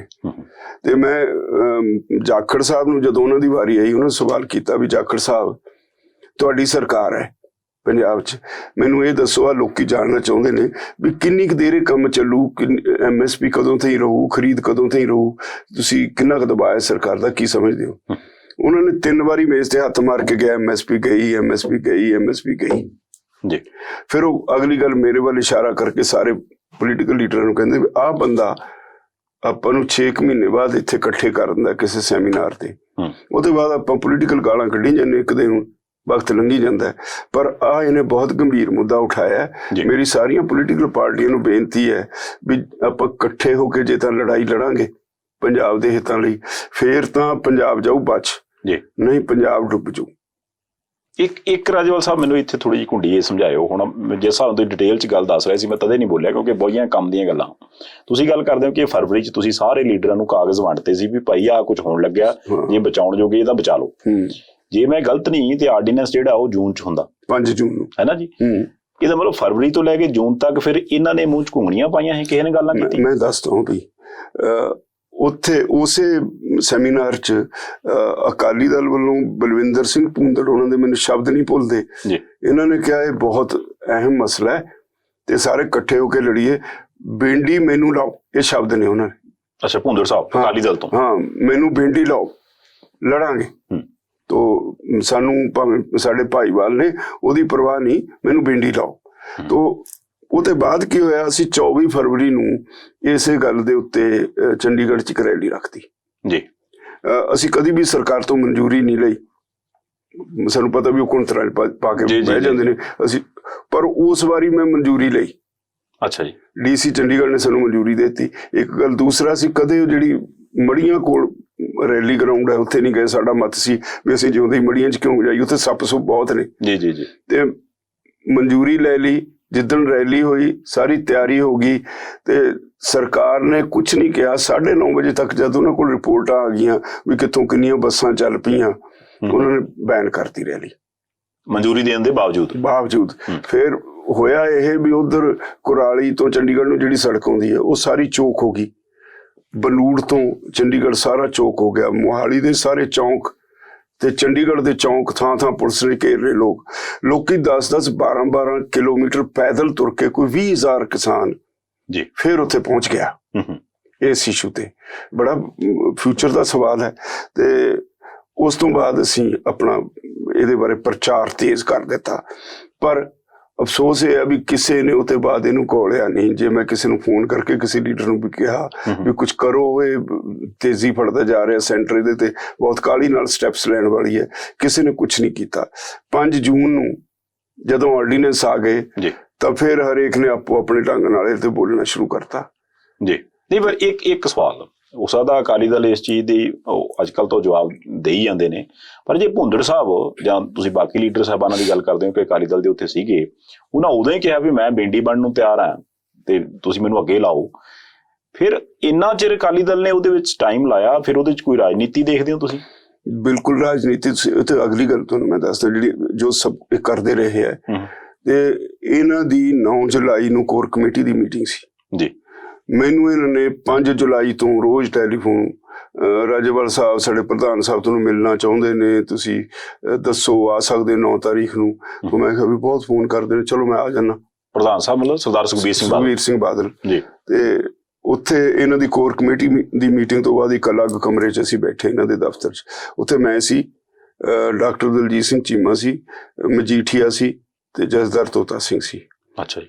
ਮੇਰੇ ਕੋਲ ਆਰਡੀਨੈਂਸਿਸ ਦੀਆਂ ਕਾਪੀਆਂ ਮੇਰੇ ਕੋਲ ਸੀ, ਮੈਂ ਉਹਦੀਆਂ ਫੋਟੋ ਕਾਪੀਆਂ ਵੀ ਕਰਕੇ ਲੈ ਗਿਆ, ਭਾਵੇਂ ਇਹਨਾਂ ਕੋਲ ਹੋਣੀ। ਤੇ ਮੈਨੂੰ ਇਹਦੇ ਤੇ ਸਵਾਲ ਕੀਤੇ, ਮੈਂ ਇੱਕ ਗੱਲ ਜਿੰਨਾ ਜੋ ਕੁਛ ਉਹਦੇ ਵਿੱਚ ਸੀ ਉਹਦੇ ਤੇ ਇੱਕ ਗੱਲ ਤੇ ਡਿਟੇਲ 'ਚ ਇਹਨਾਂ ਨਾਲ ਗੱਲ ਕੀਤੀ। ਸਾਰੀ ਗੱਲਬਾਤ ਕਰਨ ਤੋਂ ਬਾਅਦ ਮੈਨੂੰ ਲੱਗਿਆ ਵੀ ਇਹ ਤਾਂ ਐ ਸੁਣਦਾ ਜਿਸ ਤਰ੍ਹਾਂ ਕੋਈ ਇਹ ਇਸ਼ੂ ਹੀ ਨਹੀਂ ਹੈ, ਤੇ ਮੈਂ ਚੁੱਪ ਕਰ ਗਿਆ। ਅੱਛਾ ਜੀ। ਉਹਦੇ ਬਾਅਦ ਕਿਹਾ, ਮੈਂ ਕਿਹਾ ਜੀ ਚਲੋ ਫਿਰ ਮੈਨੂੰ ਹੁਣ ਇਜਾਜ਼ਤ ਦਿਓ, ਤੁਸੀਂ ਆਪਣਾ ਫੈਸਲਾ ਆਪ ਕਰੋ। ਇਹ ਮੈਨੂੰ ਕਹਿੰਦੇ ਵੀ ਸਾਨੂੰ ਤਾਂ ਗਾਈਡ ਕਰੋ। ਮੈਂ ਸੁਖਬੀਰ ਸਿੰਘ ਬਾਦਲ ਨੂੰ ਮੈਂ ਕਿਹਾ ਵੀ ਬਾਦਲ ਸਾਹਿਬ ਅਸਲ ਗੱਲ ਇਹ ਆ ਵੀ ਤੁਸੀਂ ਸਭ ਆਲਰੇਡੀ ਗਾਈਡਡ ਹੋ, ਮੈਂ ਤੁਹਾਨੂੰ ਹੁਣ ਗਾਈਡ ਨਹੀਂ ਕਰ ਸਕਦਾ। ਇਹ ਸਮਝ ਗਏ ਸੀ ਤੁਸੀਂ ਗੱਲ ਉਦੋਂ? ਮੈਂ ਕਹਿ ਕੇ ਆਇਆ ਉਹਨੂੰ। ਜਦੋਂ ਮੈਂ ਤੁਰਨ ਲੱਗਿਆ ਮੈਨੂੰ ਹੱਥੋਂ ਫੜ ਕੇ ਫੇਰ ਬਿਠਾ ਲਿਆ। ਉਹ ਦੇਖੋ ਜੀ, ਤੁਸੀਂ ਹਰੇਕ ਮਸਲੇ ਨੂੰ ਕਿਸਾਨਾਂ ਦੇ ਵਿੱਚੋਂ ਤੁਸੀਂ ਇੱਕ ਲੀਡਰ ਹੋ ਜਿਹੜੇ ਕੋਕ ਕੇ ਗੱਲ ਕਰਦੇ ਹੋ, ਐਵੇਂ ਗੱਲ ਨਹੀਂ ਕਰਦੇ, ਪਰ ਸਾਡੇ ਲਈ ਦੱਸੋ ਅਸੀਂ ਕੀ ਕਰੀਏ, ਕੀ ਹੁਕਮ ਹੈ? ਮੈਂ ਕਿਹਾ ਜੀ ਤੁਸੀਂ ਆਪਣਾ ਆਪ ਫੈਸਲਾ ਕਰਨਾ। ਜਦੋਂ ਨਾ ਹਟੇ ਮੈਂ ਕਿਹਾ ਫਿਰ ਇੱਕੋ ਗੱਲ ਕਹਾਂ, ਜਾਂ ਲੋਕਾਂ ਨੂੰ ਚੁਣ ਲਓ ਜਾਂ ਕੁਰਸੀ ਚੁਣ ਲਓ। ਇਹ ਕਹਿ ਕੇ ਮੈਂ ਉੱਠ ਕੇ ਤੁਰਿਆ। ਅੱਛਾ ਜੀ। ਇਹ 9 ਜੂਨ ਦੀ ਗੱਲ ਹੈ? ਇਹ 9 ਜੁਲਾਈ ਦੀ ਗੱਲ ਹੈ। ਇਹ ਮਹੀਨਾ ਬਾਅਦ ਹੋਈ ਮੀਟਿੰਗ ਤੁਹਾਡੀ? 5 ਜੂਨ ਦੇ ਬਾਅਦ 9 ਜੁਲਾਈ ਨੂੰ ਮੀਟਿੰਗ ਹੋਈ ਜੀ ਜੀ। ਅੱਛਾ, ਇਹਦਾ ਮਤਲਬ ਅਕਾਲੀ ਦਲ ਇਸੇ ਕਰਕੇ ਕਹਿੰਦਾ ਕਿ ਅਸੀਂ ਜੁਲਾਈ ਤੋਂ ਲੈ ਕੇ ਹੁਣ ਤੱਕ ਲੱਗੇ ਸੀ ਲੋਕਾਂ ਦੀ ਨਬਜ਼ ਟੋਣ। ਸਭ ਤੋਂ ਪਹਿਲਾਂ ਨਬਜ਼ ਤਾਂ ਤੁਸੀਂ ਦੱਸੀ ਵੀ ਇੱਥੇ ਹੈ। ਅੱਛਾ, ਉਹ ਤੋਂ ਬਾਅਦ ਫਿਰ ਇਹ ਤੁਰਦਾ ਰਿਹਾ, ਇਹ ਚੱਲਦੇ ਰਹੇ। ਐਜੀਟੇਸ਼ਨ ਸ਼ੁਰੂ ਹੋ ਗਈ। ਐਜੀਟੇਸ਼ਨ ਸ਼ੁਰੂ ਹੋਈ ਤਾਂ ਫਿਰ ਇੱਕ ਦਬਾਅ ਖੜਾ ਹੋਇਆ ਇਹਨਾਂ ਤੇ। ਹਾਲਾਤ ਇਹ ਹੋ ਗਏ, ਇਹਨਾਂ ਨੂੰ ਮਜਬੂਰੀ ਹੋ ਗਈ ਇਹਨਾਂ ਦੀ ਬਈ ਬੀਬਾ ਹਰਸਿਮਰਤ ਨੂੰ ਅਸਤੀਫਾ ਦੇਣਾ ਪੈ ਗਿਆ ਜੀ। अब पिछे जे फिर अगस्त दे एंड विच इन्होंने मैनू फिर खड़ा किया भी तुसी आओ जी साडे मिलो जी सानू। तो मैं कहा मैनू मिलण नूं इतराज कोई नहीं, पर तुहाडा पता कोई नहीं तुसी की कहना है। नहीं तुसी आओ तो सही, आपां बैठ के गल करिए। मैं कहा फिर मेरी कुछ शर्तां ने, एक तो मैं तुहाडे दफ्तर नहीं आउणा, एक मैं कल्ले ने नहीं आउणा, असीं 4 बंदे आवांगे जी, एक मैं तुहाडी कोठी नहीं आउणा, किते होर सांझी जगह बैठ जाओ। एक जे तुसी उत्थे कहो भी असीं रिकॉर्ड करन लग गए या कोई असीं फोटो खिच्चण लग गए, थोड़ा कोई विश्वास नहीं, असीं कैमरे खोलांगे। अच्छा, नहीं जी नहीं इदां नहीं, तुसीं इन्नी बेविश्वासी होगी। मैं कहा नहीं बेविश्वासी नहीं, थोड़ा सुभाव है। चले गए, शुरू हो गई गल। मैं कहा भी मैं तुहानूं डिटेल च पहले ही कह गया सी, हुण की नवां की पुछना मेरे कोलों जी। फिर वो कहंदे देखो जी साडी एक मजबूरी ये है भी असीं कल नूं जे कोई गल होवे असीं कांग्रेस नाल तां जा नहीं सकदे, साडे अलायंस पार्टनर होर कोई सानूं बनदा नहीं, नैचुरल अलायंस पार्टनर ये बीजेपी वाले ने। मैं फिर बीजेपी वाले जे पंजाब दी गल वड्ड देण फिर भी तुसीं उन्हां दे नाल ही रहना। नहीं ऐसे करके तो तुहानूं कहा भी सानूं हल दसो। मैं कहा हल तां मैं तुहानूं पहलां दस गया सी। बिल्कुल सही। मैं उन्होंने कहा भी बादल साहब एक गल समझो, तुहाडा अपना केडर जिहड़ा वो निराश है। मैं कहा असीं ट्रैक्टर रैली कड्ढी, बहुत वड्डी ट्रैक्टर रैली, बड़ा उहदा इंटरनेशनल लैवल ते मैसेज गया। उस दिन मैनू हैरानी हुई जदों रैली समाप्त कीती, प्रैस वालियां कोल सातों बिना दसे भज्जे इन्हां दे सीनियर जिहड़े लोकल लैवल दे लीडर सी, वो जाण साडा नाम लिखिओ, साडे लीडरां नूं पता लग जाए भी असीं उन्हां दे खिलाफ हां जी। यानी कि किसान यूनियन दी रैली च अकाली लीडरां ने अपना नाम लिखाया, कोई किसी वेले चेयरमैन रहा, कोई कुछ रहा, वो कहण भी प्रैस वालियां नूं कहण साडा नाम लिखिओ जी, साडे लीडरां नूं पता लग जे ਵੀ ਅਸੀਂ ਹੁਣ ਉਹਨਾਂ ਦੇ ਖਿਲਾਫ ਹਾਂ, ਉਹ ਠੀਕ ਫੈਸਲੇ ਨਹੀਂ ਲੈ ਰਹੇ, ਬੜਾ ਕੁਛ ਬੋਲੇ ਜੀ। ਉਹ ਤੋਂ ਬਾਅਦ ਜਿੰਨੇ ਪ੍ਰੋਗਰਾਮ ਹੋਏ ਇਹਨਾਂ ਦੇ ਲੀਡਰਾਂ ਨੇ ਬਿਨ ਬੁਲਾਏ ਉੱਥੇ ਆ ਜਾਣਾ। ਤੋ ਇਹ ਵੱਧਦੀ ਗਈ ਗੱਲ। ਤੋ ਹੌਲੀ ਹੌਲੀ ਜਦੋਂ ਇਹ ਮੂਵਮੈਂਟ ਬਣ ਗਈ, ਫਿਰ ਇਹਨਾਂ ਦੀ ਮਜਬੂਰੀ ਸੀ, ਬੀਬਾ ਹਰਸਿਮਰਤ ਨੇ ਅਸਤੀਫਾ ਦੇ ਦਿੱਤਾ। ਅੱਜ ਵੀ ਜੇ ਚੱਲਦੇ ਨੇ, ਹਾਲੇ ਵੀ ਇਹਨਾਂ ਤੇ ਵਿਸ਼ਵਾਸ ਨਹੀਂ ਵੀ ਅੰਦਰ ਖਾਤੇ, ਮੈਨੂੰ ਪਰ ਪੂਰਾ ਯਕੀਨ ਹੈ ਵੀ ਹਾਲੇ ਵੀ ਇਹਨਾਂ ਨੇ ਬੀਜੇਪੀ ਛੱਡੀ ਨਹੀਂ, ਹਾਲੇ ਵੀ ਉੱਥੇ ਝਾਕ ਹੈ। ਅੱਛਾ, ਇਹ ਤਾਂ ਹੋ ਗਿਆ ਇੱਕ ਪਾਰਟੀ ਦਾ ਹਾਲ। ਦੂਜੀ ਗੱਲ ਕਾਂਗਰਸ ਦੀ, ਜਦੋਂ ਮੈਂ ਦੇਖਦਾ ਸੀ ਆ ਲੋਕ ਸਭਾ 'ਚ ਕਾਰਵਾਈ ਚੱਲਦੀ, ਤੁਸੀਂ ਵੀ ਦੇਖਿਆ ਹੋਣਾ, ਉਹਦੇ 'ਚ ਸਰਦਾਰ ਸੁਖਬੀਰ ਸਿੰਘ ਬਾਦਲ ਸਾਹਿਬ ਨੇ ਵੀ ਕੋਟ ਕੀਤਾ ਮੈਨੀਫੈਸਟੋ ਕਾਂਗਰਸ ਦਾ। ਈਵਨ ਬੀਜੇਪੀ ਦੇ ਹੋਰ ਲੀਡਰਾਂ, ਈਵਨ ਖੇਤੀਬਾੜੀ ਮੰਤਰੀ ਤੋਮਰ ਹੋਰਾਂ ਨੇ ਵੀ, ਉਹਨਾਂ ਨੇ ਵੀ ਇਹ ਕੋਟ ਕੀਤਾ ਕਿ ਕਾਂਗਰਸ ਪਾਰਟੀ ਤਾਂ ਪਹਿਲਾਂ ਦੀ ਕਰੀ ਖੜੀ ਹੈ, ਐਵੇਂ ਸਾਡਾ ਨਾਂ ਲਾਈ ਜਾਂਦੇ ਹੋ। ਤੇ ਫਿਰ ਇਹ ਗੱਲ ਕਦੀ ਕਾਂਗਰਸ ਪਾਰਟੀ ਦੇ ਲੀਡਰਾਂ ਨਾਲ ਨਹੀਂ ਤੁਸੀਂ ਕੀਤੀ, ਜਾਂ ਤੁਹਾਨੂੰ ਕਦੀ ਲੱਗਿਆ ਵੀ ਕਾਂਗਰਸ ਪਾਰਟੀ ਨੇ ਵੀ ਕੁਝ ਇਹੋ ਜਿਹੇ ਫੈਸਲੇ ਕੀਤੇ ਜਿਹਦੇ ਤੋਂ ਇਹ ਲੱਗੀ ਇਹ ਗੱਲ ਵੀ ਇਹ ਅੱਜ ਦਾ ਘੁਣ ਨਹੀਂ ਲੱਗਿਆ, ਇਹਦਾ ਬੜੀ ਦੇਰ ਤੋਂ ਰੱਖਿਆ ਘੋੜਾ ਜੜਾਂ ਤੇ? ਮੈਂ ਇਹਦੇ ਸੰਬੰਧ 'ਚ ਵੀ ਅਰਜ਼ ਕਰਾਂ। ਇੱਕ ਗੱਲ ਸਮਝ ਲਓ, 1 ਜੁਲਾਈ ਨੂੰ ਸਾਰੀਆਂ ਕਿਸਾਨ ਜਥੇਬੰਦੀਆਂ ਦੀ ਮੀਟਿੰਗ ਚੀਫ ਮਿਨਿਸਟਰ ਨੇ ਸੱਦੀ। ਉਹ ਤੋਂ ਪਹਿਲਾਂ ਪੋਲੀਟੀਕਲ ਪਾਰਟੀਆਂ ਦੀ, ਮੈਂ ਉਹ ਤੋਂ ਪਹਿਲਾਂ ਇੱਕ ਚਿੱਠੀ ਲਿਖੀ ਸੀ ਚੀਫ ਮਿਨਿਸਟਰ ਨੂੰ ਜੀ, ਤੂੰ ਕਦੇ ਕਹਿੰਦਾ ਮੈਂ ਪਾਣੀਆਂ ਦਾ ਰੱਖ, ਕਦੇ ਕੁਛ ਆ, ਕਿਸਾਨੀ ਡੁੱਬ ਚੱਲੀ। ਕੈਪਟਨ ਸਾਹਿਬ ਨੂੰ ਵੀ ਹੁਣ ਤੁਸੀਂ ਕੀ ਕਰਦੇ ਹੋ, ਕਿਉਂ ਨਹੀਂ ਸਾਰੀਆਂ ਪੋਲੀਟੀਕਲ ਪਾਰਟੀਆਂ ਦੀ ਮੀਟਿੰਗ ਬੁਲਾ ਕੇ ਉਹਦੀ ਡਿਸਕਸ ਕਰਕੇ ਸਾਰੇ ਇਕੱਠੇ ਹੋ ਕੇ ਲੜਦੇ ਜੀ। ਉਹ ਤੋਂ ਬਾਅਦ ਇਹਨਾਂ ਨੇ ਪੋਲੀਟੀਕਲ ਲੀਡਰਸ਼ਿਪ ਬੁਲਾ ਕੇ ਉਹਨਾਂ ਨਾਲ ਮੀਟਿੰਗ ਕੀਤੀ। ਇਹ ਹੈ ਜੂਨ ਐਂਡ ਵਿੱਚ, ਮੈਨੂੰ ਡੇਟ ਨਹੀਂ ਯਾਦ। ਉਹ ਤੋਂ 1 ਜੂਨ ਨੂੰ ਇਹਨਾਂ ਨੇ ਕਿਸਾਨ ਜਥੇਬੰਦੀਆਂ ਦੀ ਮੀਟਿੰਗ ਬੁਲਾਈ। ਮੈਂ ਉੱਥੇ ਬੜਾ ਸਿੱਧਾ ਫਿਰ ਸਵਾਲ ਕੀਤਾ। ਮੈਂ ਇੱਕ ਤਾਂ ਇਹਨਾਂ ਨੂੰ ਕਿਹਾ ਵੀ ਮੈਨੂੰ ਨਹੀਂ ਸਮਝ ਆਉਂਦੀ ਮੁੱਖ ਮੰਤਰੀ ਸਾਹਿਬ, ਭਈ ਪੰਜਾਬ 'ਚ ਜਿਹੜਾ ਵੀ ਮੁੱਖ ਮੰਤਰੀ ਬਣਦਾ ਉਹ ਇੰਨਾ ਕਮਜ਼ੋਰ ਕਿਉਂ ਹੋ ਜਾਂਦਾ ਹੈ, ਜਦੋਂ ਸੈਂਟਰ ਕੁਹਾੜਾ ਪੰਜਾਬ ਦੇ ਹੱਕਾਂ ਤੇ ਚਲਾਉਂਦਾ ਹੈ ਉਹ ਸਿਰ ਸਿੱਟ ਕੇ ਕਿਉਂ ਬਹਿ ਜਾਂਦੇ ਨੇ। ਮੈਂ ਕਿਹਾ ਸਾਡੇ ਸੰਵਿਧਾਨ ਵਿੱਚ ਖੇਤੀ, ਐਜੂਕੇਸ਼ਨ ਤੇ ਹੈਲਥ, ਇਹ ਤਿੰਨੇ ਸਟੇਟ ਸਬਜੈਕਟ ਨੇ। ਤੁਸੀਂ ਜਾਂ ਤੁਹਾਡੇ ਭਾਈਵਾਲਾਂ ਨੇ, ਇਸ ਕੁਰਸੀ ਤੇ ਬੈਠਣ ਵਾਲਿਆਂ ਨੇ ਕਿਸੇ ਵੇਲੇ ਐਜੂਕੇਸ਼ਨ ਉਹਨਾਂ ਦੇ ਹਵਾਲੇ ਕਰਤੀ। ਅੱਜ ਸਾਰਾ ਸਿਲੇਬਸ ਜਿਹੜਾ ਸੈਂਟਰ ਤੋਂ ਨੈਸਲਡ ਵਾਲੇ ਦਿੰਦੇ ਨੇ, ਤੁਹਾਡੇ ਕੋਲ ਮਾਸਟਰਾਂ ਦੀਆਂ ਬਦਲੀਆਂ। ਮੈਂ ਕਿਹਾ ਵੀ ਤੁਸੀਂ 2-3 ਸਾਲ ਪਹਿਲਾਂ ਇੱਕ ਬੱਚਿਆਂ ਸਕੂਲ 'ਚ ਕਿਤਾਬਾਂ 'ਚ ਹਿਸਟਰੀ ਦੇ ਇੱਕ ਚੈਪਟਰ ਸੀ ਜਿਹਦੇ 'ਚ ਗੁਰੂ ਗੋਬਿੰਦ ਸਿੰਘ ਨੂੰ ਡਾਕੂ ਲਿਖਤਾ। ਸਾਰੇ ਪੰਜਾਬ 'ਚ ਦਹਾਈ ਮਚ ਗਈ, ਤੁਹਾਡੇ ਕੋਲ ਕੁਛ ਨਹੀਂ, ਤੁਸੀਂ ਦਿੱਲੀ ਭੱਜੇ ਜੀ। ਫਿਰ ਉਹ ਕਿਤਾਬਾਂ ਵਾਪਸ ਲਈਆਂ, ਨਵੀਆਂ ਕਿਤਾਬਾਂ ਇਸ਼ੂ ਕੀਤੀਆਂ। ਮੈਂ ਫਿਰ ਤੁਹਾਡੇ ਕੋਲ ਤਾਂ ਕੁਛ ਨਹੀਂ ਨਾ, ਤੁਸੀਂ ਸਰੈਂਡਰ ਕਰਕੇ ਉਹਨਾਂ ਨੂੰ ਜੋ ਮਰਜ਼ੀ ਲਿਖੀ ਜਾਣ, ਜੋ ਮਰਜ਼ੀ ਸਾਡੇ ਬੱਚਿਆਂ ਨੂੰ ਪੜ੍ਹਾਈ ਜਾਣ। ਹੈਲਥ ਦੇ ਵਿੱਚ ਤੁਹਾਡਾ ਸੀ, ਤੁਸੀਂ ਵਧੀਆ ਹਸਪਤਾਲ ਬਣਾਉਣੇ ਸੀ, ਲੋਕਾਂ ਨੂੰ ਸਿਹਤ ਸਹੂਲਤਾਂ ਦੇਣੀਆਂ ਸੀ, ਲੋਕੀ ਐਕਸਪੈਕਟ ਕਰਦੇ ਸੀ ਤੁਸੀਂ ਫ੍ਰੀ ਟ੍ਰੀਟਮੈਂਟ ਵਗੈਰਾ ਵਰਗੀਆਂ ਦਿੰਦੇ, ਉਹ ਤਾਂ ਤੁਸੀਂ ਕੀਤਾ ਨਹੀਂ। ਇਹ ਵੀ ਉਹਨਾਂ ਦੇ ਹਵਾਲੇ ਕਰਤਾ। ਹੁਣ ਉਹਨਾਂ ਦੇ ਹੱਥਾਂ ਵੱਲ ਦੇਖਦੇ ਸਾਨੂੰ PGI ਦਿੰਦੇ ਆ। ਮੈਂ ਹੁਣ ਕੁਹਾੜਾ ਚੱਲਣ ਲੱਗ ਗਿਆ ਐਗਰੀਕਲਚਰ ਤੇ ਜੀ। ਮੈਂ ਕਿਹਾ ਹੁਣ ਐਗਰੀਕਲਚਰ ਤੇ ਤੁਸੀਂ ਫਿਰ ਚੁੱਪ ਕਰੇ ਬੈਠੇ ਹੋ। ਮੈਂ ਕਿਹਾ ਉਧਰ ਬਿਜਲੀ ਬੋਰਡ ਦਾ ਇਲੈਕਟ੍ਰਿਸਿਟੀ ਅਮੈਂਡਮੈਂਟ ਐਕਟ ਉਹਨਾਂ ਨੇ ਜਾਰੀ ਕਰਤਾ, ਤੁਹਾਡੇ ਕੋਲ ਬਿਜਲੀ ਬੋਰਡ ਵੀ ਨਹੀਂ ਰਹਿਣਾ। ਇੱਥੇ ਵੀ JEਆਂ ਦੀਆਂ ਬਦਲੀਆਂ ਕਰੀ ਜਾਏ, ਹੋਰ ਤੁਹਾਡੇ ਕੋਲ ਕੁਛ ਨਹੀਂ ਰਹਿਣਾ। ਫਿਰ ਉਹ ਡਿਸਾਈਡ ਕਰਨਗੇ ਗਰੀਬ ਨੂੰ 200 ਯੂਨਿਟ ਫ੍ਰੀ ਦੇਣਾ ਕਿ ਨਹੀਂ, ਉਹ ਡਿਸਾਈਡ ਕਰਨਗੇ ਖੇਤੀ ਨੂੰ ਫ੍ਰੀ ਦੇਣੀ ਹੈ ਕਿ ਨਹੀਂ। ਉਹ ਉੱਥੇ ਜਿਹੜਾ ਨੈਸ਼ਨਲ ਲੈਵਲ ਦਾ ਰੈਗੂਲੇਟਰੀ ਕਮਿਸ਼ਨ ਹੋਏਗਾ ਉਹ ਸਭ ਕੁਝ ਡਿਸਾਈਡ ਹੋਏਗਾ। ਸਾਡਾ ਰੈਗੂਲੇਟਰੀ ਕਮਿਸ਼ਨ ਵੀ ਖਤਮ। ਬਿਲਕੁਲ ਸਹੀ। ਤੇ ਤੁਸੀਂ ਤਾਂ ਫਿਰ ਤੁਹਾਡੇ ਕੋਲ ਤਾਂ ਕੁਛ ਨਹੀਂ ਰਹਿਣਾ। ਮੈਂ ਕਿਹਾ ਤੁਸੀਂ ਚੁੱਪ ਚਪੀਤੇ 'ਚ ਜਿਹੜੇ ਦੇਸ਼ ਦੇ ਡੈਮ ਸੀ, ਮੈਂ ਕਿਹਾ ਉਹ ਤਾਂ ਤੁਹਾਡੇ ਵੇਲੇ ਹੁਣੇ ਉਹਨਾਂ ਨੇ ਇੱਕ ਆਰਡੀਨੈਂਸ ਕਰਕੇ ਸਾਰਾ ਆਪਣੇ ਕਬਜ਼ੇ 'ਚ ਲੈ ਲਏ ਡੈਮ, ਸਾਰੇ ਦੇਸ਼ ਦੇ ਡੈਮ ਜੀ ਮੋਦੀ ਸਰਕਾਰ ਨੇ ਆਪਣੇ ਕਬਜ਼ੇ 'ਚ ਲੈ ਲਏ ਜੀ। ਤੇ ਮੈਂ ਕਿਹਾ ਵੀ ਤੁਸੀਂ ਇਹ ਛੱਡੀ ਜਾਂਦੇ ਹੋ ਸਾਰਾ ਕੁਛ, ਕੀ ਮਜਬੂਰੀ ਹੈ ਤੁਹਾਡੀ, ਤੁਸੀਂ ਕਿਉਂ ਨਹੀਂ ਲੜਦੇ ਜਦੋਂ ਸਟੇਟ ਦੇ ਹੱਕਾਂ ਤੇ ਇਲਾਕਾ ਪੈਂਦਾ ਹੈ? ਕੋਈ ਜਵਾਬ ਨਹੀਂ ਸੀ। ਅੱਛਾ ਜੀ। ਫਿਰ ਮੈਂ ਸਾਰਾ ਕੇਸ ਰੱਖਿਆ। ਮੈਂ ਕਿਹਾ ਵੀ ਇਹਦੇ ਤੇ ਅਸੀਂ ਆਸ ਕਰਦੇ ਹਾਂ ਵੀ ਤੁਸੀਂ ਅਸੈਂਬਲੀ ਸੈਸ਼ਨ ਬੁਲਾ ਕੇ ਉਹਦੇ 'ਚ ਆਰਡੀਨੈਂਸਿਸ ਨੂੰ ਰੱਦ ਕਰੋ ਜੀ। ਤੇ ਫਿਰ ਮੈਂ ਉਹਨੂੰ ਅਖੀਰ 'ਚ ਇੱਕ ਗੱਲ ਕਹੀ, ਮੈਂ ਕਿਹਾ ਜੀ ਕੈਪਟਨ ਸਾਹਿਬ ਇੱਕ ਗੱਲ ਸਮਝ ਲਓ, ਇਹਦੇ ਨਾਲ ਇਕੱਲੇ ਕਿਸਾਨ ਨੇ ਨਹੀਂ ਮਰਨਾ। ਜੇ ਲਾਗੂ ਹੋ ਜਾਂਦੇ ਨੇ ਸਾਡੀ ਮੰਡੀ ਟੁੱਟ ਜਾਣੀ ਹੈ। ਪੰਜਾਬ ਦੀ ਕਣਕ ਤੇ ਝੋਨਾ 2 ਫਸਲਾਂ 50,000 ਕਰੋੜ ਦੀਆਂ, ਤੇ ਜੇ ਸਰਕਾਰ ਵਿੱਚੋਂ ਨਿਕਲ ਗਈ ਖਰੀਦਣ ਤੋਂ ਤਾਂ ਪ੍ਰਾਈਸਿਸ ਬੁਰੀ ਤਰ੍ਹਾਂ ਕ੍ਰੈਸ਼ ਕਰਨਗੀਆਂ ਜੀ। ਜਿਹੜੀਆਂ ਸਟੇਟਾਂ ਨੇ ਪੰਜਾਬ ਹਰਿਆਣੇ ਤੋਂ ਬਾਹਰ ਮਾਰਕੀਟਿੰਗ ਸਿਸਟਮ ਡਿਵੈਲਪ ਨਹੀਂ ਕੀਤਾ, ਇਨਫਰਾਸਟ੍ਰਕਚਰ ਡਿਵੈਲਪ ਨਹੀਂ ਕੀਤਾ, ਉਹਨਾਂ ਸਟੇਟਾਂ 'ਚ ਇਸ ਵਾਰੀ ਕਣਕ 400 ਤੋਂ 500 ਰੁਪਏ MSP ਤੋਂ ਘੱਟ ਵਿਕੀ ਹੈ ਜੀ। 14-1500 ਨੂੰ ਵਿਕੀ, 14-1500 ਨੂੰ ਵਿਕੀ ਹੈ। ਜੇ ਪੰਜਾਬ ਵਿੱਚੋਂ ਨਿਕਲ ਗਈ, ਸਾਡਾ ਉਹਨਾਂ ਨੂੰ ਮਾੜਾ ਹਾਲ ਹੈ। ਸਾਡਾ ਤਾਂ 1.5% ਰਕਬਾ ਹੈ। ਅਸੀਂ ਤਾਂ ਮਾਰਕੀਟੇਬਲ ਸਰਪਲਸ, ਸਾਡੇ ਕੋਲ 130 ਲੱਖ ਟਨ ਕਣਕ ਹੈ, 180 ਲੱਖ ਟਨ ਝੋਨਾ ਹੈ ਜੀ, ਜਿਹੜਾ ਹਰ ਸਾਲ ਅਸੀਂ ਪੈਦਾ ਕਰਦੇ, we are not rice eating state, ਤੇ ਚੌਲ ਅਸੀਂ ਉਹਨਾਂ ਨੂੰ ਦੇਣੇ ਨੇ ਸਾਰੇ।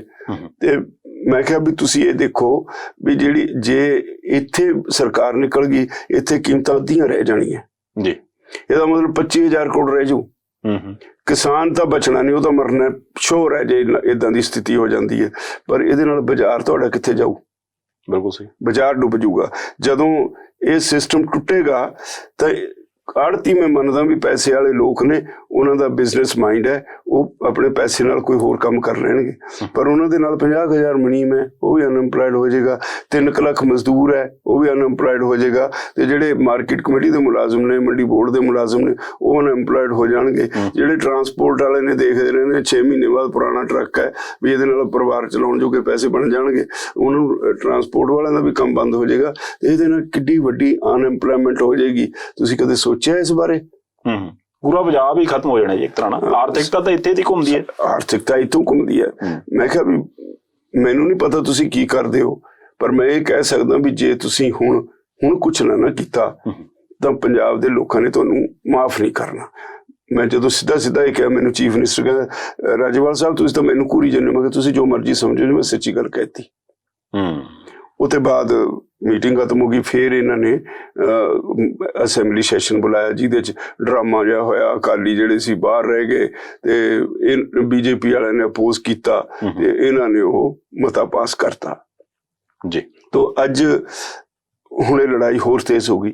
ਅੱਛਾ, ਇੱਕ ਚੀਜ਼ ਮੈਨੂੰ ਇਹ ਜਿੱਦਾਂ ਦੀਆਂ ਗੱਲਾਂ ਤੁਸੀਂ ਦੱਸ ਰਹੇ ਹੋ, ਹੁਣ ਇਹ ਸਾਰੇ ਕੁਛ ਦੇ ਵਿੱਚ ਹੁਣ ਜਿਹੜੀ ਐਜੀਟੇਸ਼ਨ ਚੱਲਦੀ ਪਈ, ਸਵਾਲ ਮੇਰਾ ਸਟਾਰਟਿੰਗ ਸੀਗਾ ਉਹ ਸੀ ਬੰਦ ਤੋਂ। ਫਿਰ ਜੇ 3 ਸਾਲਾਂ ਦੀ ਪਲੈਨਿੰਗ ਸੀ, ਜਦੋਂ ਆਪਾਂ ਇਹ ਪਿਛੋਕੜ ਦੇਖਦੇ ਹਾਂ ਤਾਂ ਉਹ 90 ਦੇ ਦਹਾਕੇ ਨਾਲ ਜਾ ਜੁੜਦਾ, ਉਹੀ WTO ਦੇ ਸਮਝੌਤੇ ਵਾਲਾ। ਫਿਰ ਜੇ ਉਦੋਂ ਤੋਂ ਪਲੈਨਿੰਗ ਹੌਲੀ ਹੌਲੀ ਚੱਲਦੀ ਆਉਂਦੀ ਇੱਥੇ ਅਪੜ ਚੁੱਕੀ ਹੈ, ਤੇ ਫਿਰ ਹੁਣ ਆਪਾਂ ਜਿੰਨਾ ਵੀ ਸੜਕਾਂ ਤੇ ਸੰਘਰਸ਼ ਕਰ ਰਹੇ ਹਾਂ, ਇਹਦਾ ਫਿਰ ਰਾਹ ਕੀ ਦੇਖਦੇ ਹੋ? ਹੱਲ ਕੀ ਹੈ? ਦੇਖੋ ਜੀ, ਡੈਮੋਕ੍ਰੇਸੀ 'ਚ ਹੋਰ ਕੋਈ ਰਸਤਾ ਨਹੀਂ। ਅਸੀਂ ਬੰਦੂਕਾਂ ਚੱਕ ਕੇ ਤਾਂ ਲੜ ਨਹੀਂ ਸਕਦੇ ਜੀ।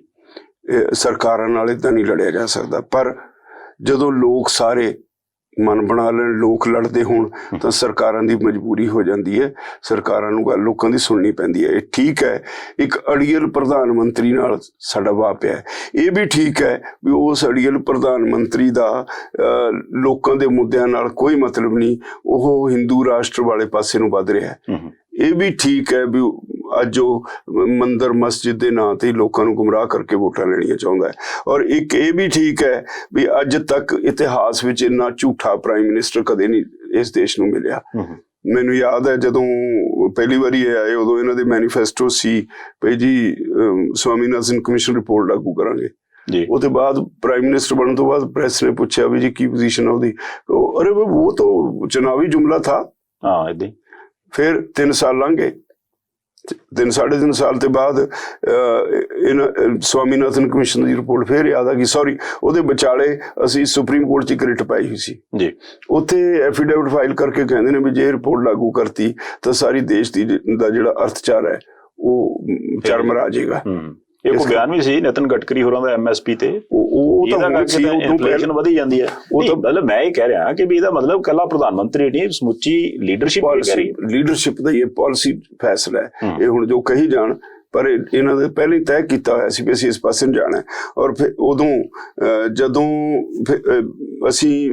ਉਦੋਂ ਇਹਨਾਂ ਨੇ ਆ ਕੇ ਜਦੋਂ ਅਖੀਰ 'ਚ ਨਵੀਂ ਚੋਣ ਆ ਗਈ, ਫਿਰ ਇਹਨਾਂ ਨੇ ਕਹਿ ਦਿੱਤਾ ਜੀ ਅਸੀਂ ਤਾਂ ਸਵਾਮੀਨਾਥਨ ਕਮਿਸ਼ਨ ਰਿਪੋਰਟ ਲਾਗੂ ਕਰਤੀ, ਤੁਹਾਨੂੰ ਕੀਮਤ ਦੇਤੀ A2+FL ਫਾਰਮੂਲੇ ਨਾਲ। 2060 ਪੇਜ ਦੀ ਰਿਪੋਰਟ ਹੈ ਸਵਾਮੀਨਾਥਨ ਕਮਿਸ਼ਨ ਦੀ। ਉਹਦੇ 'ਚ ਕਿਤੇ ਨਹੀਂ, ਮੇਰੇ ਕੋਲ ਪਈ ਹੈ ਰਿਪੋਰਟ, ਕਿਤੇ ਨਹੀਂ ਲਿਖਿਆ A2+FL ਕੋਈ ਫਾਰਮੂਲਾ ਹੈ। ਉਹਨੇ ਕਿਹਾ C2+50%। ਇੱਕ ਲਿਸਟ ਹੈ ਜਿਹੜੇ ਕਾਸਟ ਕੈਲਕੂਲੇਸ਼ਨ ਵਾਸਤੇ, ਉਹਦੇ 'ਚ C2 ਕਾਸਟ ਜਿੰਨੀਆਂ ਚੀਜ਼ਾਂ ਨੇ ਪਲੱਸ ਉਹ ਖਰਚੇ ਗਿਣ ਕੇ ਉਹਦੇ 50% ਹੋਰ ਪਾ ਕੇ ਕੀਮਤ ਮਿਲਣੀ ਹੈ। ਇਹ ਉਹਦੀ ਰਿਕਮੈਂਡੇਸ਼ਨ ਹੈ ਜੀ। ਉਹਦੇ ਨੇੜੇ ਵੀ ਨਹੀਂ ਆਏ। ਕਹਿਤਾ ਜੀ ਅਸੀਂ A2FL ਨਾਲ ਦੇਤੀ, ਸਵਾਮੀਨਾਥਨ ਕਮਿਸ਼ਨ ਰਿਪੋਰਟ ਲਾਗੂ ਕਰਤੀ। ਹੁਣ ਕਹੀ ਜਾਂਦੇ ਨੇ ਜੀ ਲਾਗੂ ਕਰਤੀ। ਇਸ ਤਰ੍ਹਾਂ ਦੀ ਇਹ ਪਾਰਟੀ ਹੈ ਜਿਹੜੀ ਪੈਰ ਤੇ ਝੂਠ ਬੋਲਦੀ ਹੈ। ਬਿਲਕੁਲ ਸਹੀ। ਤੋ ਇਹ ਅਸੀਂ ਤਾਂ, ਮੈਂ ਤਾਂ ਬੜੀ ਵਾਰੀ ਕਿਹਾ ਵੀ ਇਹ ਤਾਂ ਜੁਮਲੇਬਾਜ਼ ਪ੍ਰਧਾਨ ਮੰਤਰੀ ਹੈ, ਇਹ ਤਾਂ ਕੋਈ ਆਸ ਨਹੀਂ। ਇਹ ਬਹੁਤ ਬਦਕਿਸਮਤੀ ਵਾਲੀ ਗੱਲ ਹੈ ਵੀ ਪ੍ਰਾਈਮ ਮਿਨਿਸਟਰ ਝੂਠਾ ਹੋਵੇ। 2 ਗੱਲਾਂ ਰਾਜੇਵਾਲ ਸਾਹਿਬ ਮੈਨੂੰ ਜੋ ਇਸ ਵਕਤ ਸਾਰੇ ਪਾਸੋਂ ਚਰਚਾ ਦਾ ਵਿਸ਼ਾ ਵੀ ਨੇ ਕਿ ਵੀ ਜੇ ਆਰਡੀਨੈਂਸ ਆਉਣੇ ਸੀ, ਆਰਡੀਨੈਂਸ ਤੋਂ ਬਾਅਦ ਬਿੱਲ ਬਣਾ ਲਿਆ, ਠੀਕ ਹੈ, ਕਾਨੂੰਨ ਵੀ ਬਣ ਗਿਆ, ਇਹਦੇ ਜਿਹੜੀ MSP ਦੀ ਗਰੰਟੀ ਮੰਗੀ ਜਾ ਰਹੀ ਹੈ, ਜੇ ਮੰਨ ਲਓ ਵੀ ਸਰਕਾਰ ਇਹਦੀ ਗਰੰਟੀ ਦਿੰਦੀ ਹੈ, ਚਾਹੇ ਪੰਜਾਬ ਹਰਿਆਣੇ ਨੂੰ ਦੇ ਦੇਵੇ ਕਿ ਪੰਜਾਬ ਹਰਿਆਣੇ 'ਚ ਜੇ ਬਾਕੀ ਸਟੇਟ ਦਾ ਬਾਕੀ ਦੇਸ਼ ਦਾ ਸਾਨੂੰ ਪਤਾ ਨਹੀਂ, ਪੰਜਾਬ ਹਰਿਆਣੇ 'ਚ ਜੇ ਕਿਸੇ ਪ੍ਰਾਈਵੇਟ ਪਲੇਅਰ ਨੇ ਮੰਡੀ ਜਾਂ ਮੰਡੀ ਤੋਂ ਬਾਹਰ ਖਰੀਦਣੀ ਹੈ ਤਾਂ MSP ਤੇ ਖਰੀਦਣੀ ਪਏਗੀ, ਉਸ ਤੋਂ ਘੱਟ ਨਹੀਂ ਸਕਦਾ ਰੇਟ, ਫਿਰ ਗੱਲ ਬਣਦੀ ਹੈ ਕਿ ਮੈਨੂੰ ਇਹਦੇ 'ਚ ਵੀ ਲੱਗਦਾ ਵੀ ਇਹ ਸ਼ੋਸ਼ਾ ਸਰਕਾਰ ਦਾ ਛਡਾਇਆ ਹੋਇਆ ਲੱਗਦਾ, ਨਿਕਲਣ ਦਾ ਇੱਕ ਰਸਤਾ ਐਸਕੇਪ ਰੂਟ ਹੈ। ਏਕਰਾਂ ਦੋ ਸਾਲ ਕਰ ਲਓ ਫਿਰ ਭੱਜਾਂਗੇ। ਨਹੀਂ, ਇਹ ਨਹੀਂ, ਇਹਦੇ ਪਿੱਛੇ ਬੜੀ ਵੱਡੀ ਇੱਕ ਸਾਜ਼ਿਸ਼ ਹੈ। ਇਹ ਹੌਲੀ ਹੌਲੀ ਕਹਿਣਗੇ ਸਾਨੂੰ ਵੀ ਅਸੀਂ ਜੀ MSP ਦੀ ਗਰੰਟੀ ਦਿੰਦੇ ਹਾਂ, ਅਸੀਂ ਇਹਦੇ 'ਚ ਅਮੈਂਡਮੈਂਟ ਕਰ ਦਿੰਦੇ ਹਾਂ। ਅੱਛਾ ਜੀ। ਪਰ ਹੋਏਗਾ ਕੀ, ਅੱਜ ਜਿਹੜਾ ਇਹ ਨਵਾਂ ਐਕਟ ਬਣਾਇਆ ਇਹਦੇ ਨਾਲ 2 ਮੰਡੀਆਂ ਹੋ ਗਈਆਂ। APMC ਐਕਟ ਨਾਲ ਜਿਹੜੀ ਮੰਡੀ ਹੈ ਉਹਦਾ ਇੱਕ ਨੋਟੀਫਾਈਡ ਏਰੀਆ ਹੁੰਦਾ ਸੀ, ਕਿਸੇ ਮੰਡੀ ਨਾਲ 200 ਪਿੰਡ ਲੱਗਿਆ ਸੀ, ਕਿਸੇ ਨਾਲ 300 ਜਿਹੜੀ ਮੰਡੀ ਹੁੰਦੀ ਸੀ ਉੱਥੇ ਜੋ ਉਹਦੀ market fee rural development fund ਇਕੱਠਾ ਹੁੰਦਾ ਸੀ, ਉਹਦੇ ਨਾਲ ਉਹਨਾਂ ਪਿੰਡਾਂ ਦੀ ਡਿਵੈਲਪਮੈਂਟ ਹੁੰਦੀ ਸੀ, ਲਿੰਕ ਰੋਡਸ ਬਣਦੀਆਂ ਸੀ। ਹੁਣ ਇਹਨਾਂ ਨੇ ਜਿਹੜੀ ਬਾਹਰ ਮੰਡੀ ਬਣਾਤੀ, ਮਤਲਬ ਇਹ ਪਹਿਲੀ ਗੱਲ ਤਾਂ ਬੜਾ ਕਲੀਅਰ ਹੈ, ਇਹਨਾਂ ਨੇ ਜਿਹੜੇ ਸਟੇਟ ਦੇ ਅਧਿਕਾਰ ਨੇ ਉਹਨਾਂ ਨੂੰ ਇਨਫ੍ਰਿੰਜ ਕੀਤਾ, ਉਹਦੇ 'ਚ ਦਖਲ ਦਿੱਤਾ ਹੈ। ਜਿਹੜਾ ਇਹਨਾਂ ਦਾ ਅਧਿਕਾਰ ਨਹੀਂ, ਕਨਸਟੀਟਿਊਸ਼ਨ ਐਗਰੀਕਲਚਰ ਸਟੇਟ ਸਬਜੈਕਟ ਹੈ। ਔਰ ਇਹ ਤੋਂ ਵੀ ਅੱਗੇ 7 ਜਿਹੜੀ ਕਨਸਟੀਟਿਊਸ਼ਨ ਦੇ 7th ਸ਼ਡਿਊਲ ਦੇ ਵਿੱਚ ਇਹ ਵੀ ਇੱਕ ਮੱਦ ਹੈ ਵੀ ਟ੍ਰੇਡ ਵਿਦਿਨ ਦਾ ਸਟੇਟ, ਇਹ ਅਗੇਨ ਇਹ ਸਟੇਟ ਸਬਜੈਕਟ ਹੈ, ਕੋਈ ਪਰਵਾਹ ਨਹੀਂ ਕੀਤੀ। ਫਿਰ ਇਹ ਤੋਂ ਬਿਨਾਂ ਐਸੈਂਸ਼ੀਅਲ ਕਮੋਡਿਟੀਜ਼ ਐਕਟ ਦੇ ਵਿੱਚ ਵੀ ਇਹ ਲਿਖਿਆ ਹੈ, ਉਹਦੇ ਸੈਕਸ਼ਨ 2 'ਚ ਵੀ ਇੱਕ ਲਿਸਟ ਹੈ ਜਿਹੜੀਆਂ ਐਸੈਂਸ਼ੀਅਲ ਕਮੋਡਿਟੀਜ਼ ਡਿਕਲੇਅਰ ਹੋਈਆਂ ਜੀ, ਜੇ ਉਹਦੇ ਵਿੱਚੋਂ ਕਿਸੇ ਨੂੰ ਬਾਹਰ ਕੱਢਣਾ ਹੈ ਤਾਂ ਸਟੇਟਸ ਦੀ ਕੰਸੈਂਟ ਜ਼ਰੂਰੀ ਹੈ, ਪਹਿਲਾਂ ਉਹਨਾਂ ਦੀ ਸਲਾਹ ਲੈਣੀ ਜ਼ਰੂਰੀ ਹੈ। ਜੇ ਉਹ ਹਾਂ ਕਰਨਗੇ ਤਾਂ ਨਿਕਲੋ, ਨਹੀਂ ਇਹਨੇ ਉਹ ਵੀ ਕਿਸੇ ਨੂੰ ਪੁੱਛਿਆ ਨਹੀਂ, ਇੱਦਾਂ ਦੇ ਆਰਡੀਨੈਂਸਿਸ ਜਾਰੀ ਕਰਤੇ। ਤਾਂ ਹਰ ਗੱਲ ਤੋਂ ਜੋ ਕਨਸਟੀਟਿਊਸ਼ਨ ਕਹਿੰਦਾ ਉਹ ਤੋਂ ਬਾਹਰ ਜਾ ਕੇ ਇਹਨਾਂ ਨੇ ਇਹ ਜਾਰੀ ਕੀਤੇ। ਹੋਏਗਾ ਕਿ ਮੈਂ ਪਹਿਲਾਂ ਤੁਹਾਡੇ ਸਵਾਲ ਦਾ ਜਵਾਬ ਦੇ ਦਿਆਂ, ਜੇ ਫਰਜ਼ ਕਰ ਲਓ ਇਹ MSP ਰਾਈਟ ਟੂ MSP ਕਹਿੰਦੇ ਨੇ, ਸਾਡੇ ਨਵੀਂ ਟਰਮ ਦਿੰਦੇ ਨੇ ਇਕੋਨੋਮਿਸਟ, ਉਹ ਹੋ ਜਾਂਦਾ ਹੈ। ਹੋਏਗਾ ਕਿ ਉਹ ਜਿਹੜਾ ਬਾਹਰ ਬੈਠਾ ਪਲੇਅਰ ਹੈ ਉਹਨੇ ਕੋਈ ਲਾਇਸੈਂਸ ਨਹੀਂ ਲੈਣਾ, ਜਿਹੜੀ ਅੰਦਰ ਮੰਡੀ ਹੈ ਉੱਥੇ ਜੇ ਕਿਸੇ ਨੇ ਕੰਮ ਕਰਨਾ ਉਹਨੂੰ ਇੱਕ ਲਾਇਸੈਂਸ ਲੈਣਾ ਪੈਂਦਾ ਜੀ। ਲਾਇਸੈਂਸ ਲੈਣ ਵੇਲੇ ਉਹ ਆਪਣੀ ਪਾਰਟਨਰਸ਼ਿਪ ਡੀਡ ਲਾਉਂਦਾ, ਕੌਣ ਕਿੱਥੇ ਦਾ ਬੰਦਾ, ਉਹ ਸਾਰਾ ਲਿਖਿਆ ਹੁੰਦਾ। ਫਿਰ ਉਹਦੀ ਵੈਰੀਫਿਕੇਸ਼ਨ ਹੁੰਦੀ ਹੈ ਫਾਈਨੈਂਸ਼ੀਅਲ ਪੋਜੀਸ਼ਨ ਦੀ ਤੇ ਉਹਦੇ ਕ੍ਰੈਡੈਂਸ਼ੀਅਲਸ ਵੀ ਇਹ ਕਿਤੇ ਠੱਗ ਚੋਰ ਤਾਂ ਨਹੀਂ। ਉਹ ਤੋਂ ਬਾਅਦ ਲਾਇਸੈਂਸ ਮਿਲਦਾ, ਫਿਰ ਇੱਕ ਐਕਟ ਦੇ ਤਹਿਤ ਉਹਦੇ ਮੁਤਾਬਕ ਉਹ ਖਰੀਦ ਕਰਦਾ ਹੈ। ਤੇ ਜਿਹੜੇ ਬਾਹਰ ਬੈਠੇ ਨੇ ਉਹਨਾਂ ਨੂੰ ਇਹਨਾਂ ਨੇ ਨਵੇਂ ਐਕਟ 'ਚ ਕਹਿ ਦਿੱਤਾ ਵੀ ਉਹਨੂੰ ਕਿਸੇ ਲਾਇਸੈਂਸ ਦੀ ਲੋੜ ਨਹੀਂ, ਜਿਹੜਾ ਮਰਜ਼ੀ ਆ ਜਾਏ, ਉਹ ਸਿਰਫ ਆਧਾਰ ਕਾਰਡ ਜਾਂ ਪੈਨ ਕਾਰਡ ਨਾਲ ਜਾਂ ਕੋਈ ਭਾਰਤ ਸਰਕਾਰ ਦਾ ਜਿਹੜਾ ਰੈਕਗਨਾਈਜ਼ਡ ਡਾਕੂਮੈਂਟ ਹੈ ਉਹਦੇ ਨਾਲ ਆ ਕੇ ਜਿੱਥੋਂ ਮਰਜ਼ੀ ਜਿੰਨੀ ਮਰਜ਼ੀ ਖਰੀਦ ਕੇ ਲੈ ਜਾਏ। ਤੇ ਹੁਣ ਉਹ ਆ ਕੇ ਖਰੀਦ ਲੈਣਗੇ। ਪਹਿਲੀ ਗੱਲ ਤਾਂ ਇਹ ਮੁਸ਼ਕਿਲ ਖੜੀ ਹੋਗੀ, ਜੇ ਫਰਜ਼ ਕਰ ਲਓ ਕੋਈ ਵੱਡੀਆਂ ਵੱਡੀਆਂ ਗੱਡੀਆਂ 4 ਦਿਨ ਘੁਮਾ ਕੇ ਪਿੰਡਾਂ ਵਾਲਿਆਂ ਨੂੰ ਭਰਮਾ ਲੇ, ਕਿਸੇ ਪਿੰਡ ਦੀ ਸਾਰੀ ਉਹ ਕਣਕ ਖਰੀਦ ਕੇ ਲੈ ਜੇ, ਕਹਿ ਦੇਵੇ ਵੀ ਮੈਂ 100 ਰੁਪਏ ਵੱਧ ਦਿੰਨਾ ਜੀ, ਕਿਉਂਕਿ ਅੰਦਰ ਟੈਕਸ ਨੇ ਬਾਹਰ ਟੈਕਸ ਹੈ ਨਹੀਂ ਜੀ। ਆਮ ਤੌਰ ਤੇ ਮਲਟੀਨੈਸ਼ਨਲਸ ਕੀ ਕਰਦੇ ਨੇ ਵੀ ਜਦੋਂ ਕਿਤੇ ਜਾਂਦੇ ਨੇ ਪਹਿਲਾਂ ਆਪਣੇ ਕੰਪੀਟੀਟਰ ਨੂੰ ਮਾਰਨ ਵਾਸਤੇ ਇਹਦੇ ਬਜਟ ਰੱਖਦੇ ਨੇ, ਬਿਲਕੁਲ ਸੈਂਕੜੇ ਕਰੋੜ ਰੱਖਦੇ ਨੇ ਕੰਪੀਟੀਟਰ ਮਾਰਨਾ, ਘਾਟਾ ਵੀ ਪਾਉਣਾ। ਪਰ ਇੱਥੇ ਤਾਂ ਸਰਕਾਰ ਨਹੀਂ ਦਿੱਤਾ ਉਹਨਾਂ ਨੂੰ, 8.5% ਰਿਆਇਤ ਦੇਤੀ ਟੈਕਸਿਸ ਦੀ। ਹੁਣ ਜੇ ਕਣਕ ਦੇ ਹਿਸਾਬ ਨਾਲ ਦੇਖੀਏ ਇਸ ਵਾਰੀ ਜਿਵੇਂ 1925 ਕਣਕ ਦਾ ਭਾਅ ਸੀ, 8.5% ਦਾ ਮਤਲਬ ਉਹਨਾਂ ਨੂੰ 164 ਰੁਪਏ ਕੁਇੰਟਲ ਸਰਕਾਰ ਨੇ ਛੱਡਤੇ ਜੀ। 1975 ਕਰਤਾ, ਹੁਣ ਉਹ ਸਾਨੂੰ 100 ਰੁਪਏ ਦਾ ਲਾਲਚ ਦੇਣਗੇ ਜੀ, 64 ਫੇਰ ਵੀ ਆਪਣੇ ਕੋਲ ਰੱਖਣਗੇ। ਉਹ 100 ਰੁਪਏ ਦੇ ਲਾਲਚ ਵਿੱਚ ਸਾਡੇ ਕੋਲੋਂ ਖਰੀਦ ਲੈਣਗੇ ਕਣਕ। ਉਹ ਕਣਕ ਖਰੀਦ ਕੇ ਫਿਰ ਜੇ ਉਹ ਪੈਸੇ ਨਹੀਂ ਦਿੰਦੇ ਤਾਂ ਇਹਦੇ 'ਚ ਲਿਖਤਾ ਵੀ ਅਸੀਂ ਕੋਰਟ 'ਚ ਨਹੀਂ ਜਾ ਸਕਦੇ ਜੀ, ਅਸੀਂ ਜਾਵਾਂਗੇ SDM ਕੋਲ ਜੀ। SDM ਨੇ ਵੀ ਨਹੀਂ ਫੈਸਲਾ ਕਰਨਾ, SDM ਇੱਕ ਰੀਕਨਸਿਲੀਏਸ਼ਨ ਬੋਰਡ ਬਣਾਏਗਾ, ਉਹ ਲੋਕਾਂ ਦਾ। ਹੁਣ ਅੱਜ ਕਾਂਗਰਸ ਦੀ ਸਰਕਾਰ ਹੈ, ਕਾਂਗਰਸੀਆਂ ਦਾ ਬਣੂ, ਕੱਲ ਨੂੰ ਅਕਾਲੀਆਂ ਦੀ ਸਰਕਾਰ ਹੈ, ਅਕਾਲੀਆਂ ਦਾ ਬਣੂ ਜੀ।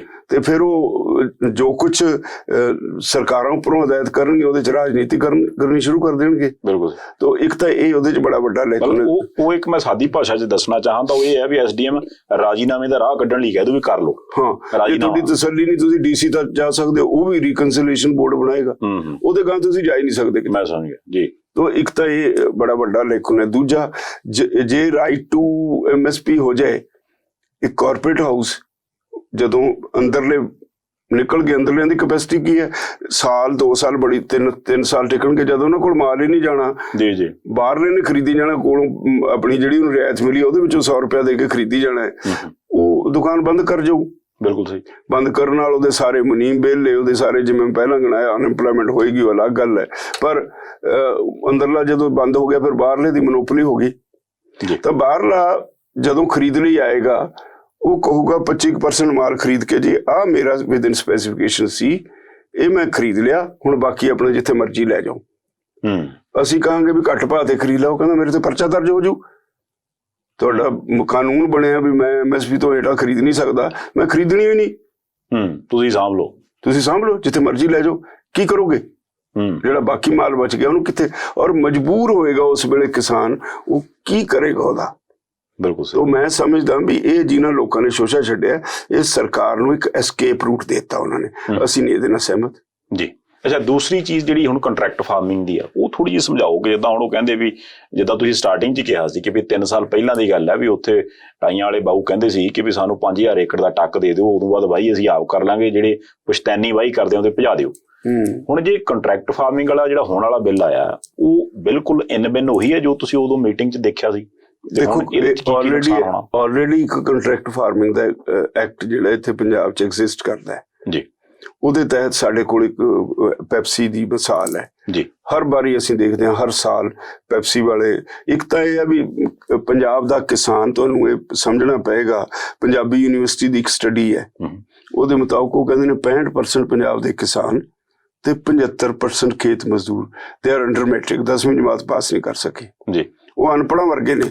ਬਿਲਕੁਲ ਸਹੀ। ਜਦ ਕੋਈ ਕੰਟਰੈਕਟ ਹੁੰਦਾ, ਇੱਕ ਤਾਂ ਇਹ ਆਪਾਂ ਆਮ ਦੇਖਦੇ ਹਾਂ ਰੂਟੀਨ, ਪੜ੍ਹੇ ਲਿਖੇ ਵੀ ਜੇ ਕੁਝ ਨਹੀਂ ਪੜ੍ਹਦੇ, ਜਾਂ ਥੋੜੀ ਜਿਹੀ ਚੰਗੇ ਮਾਹੌਲ ਵਿੱਚ ਗੱਲਬਾਤ ਹੋਈ, ਅਸੀਂ ਕਹਿੰਦੇ ਬੜੇ ਵੱਡੇ ਸ਼ਾਹੂਕਾਰ ਨਾਲ ਮੇਰਾ ਸਮਝੌਤਾ ਹੋਣ ਲੱਗਿਆ, ਚੁੱਪ ਕਰਕੇ ਅੱਖਾਂ ਮੀਚ ਕੇ ਦਸਖਤ ਕਰੀ ਜਾਂਦੇ ਆ।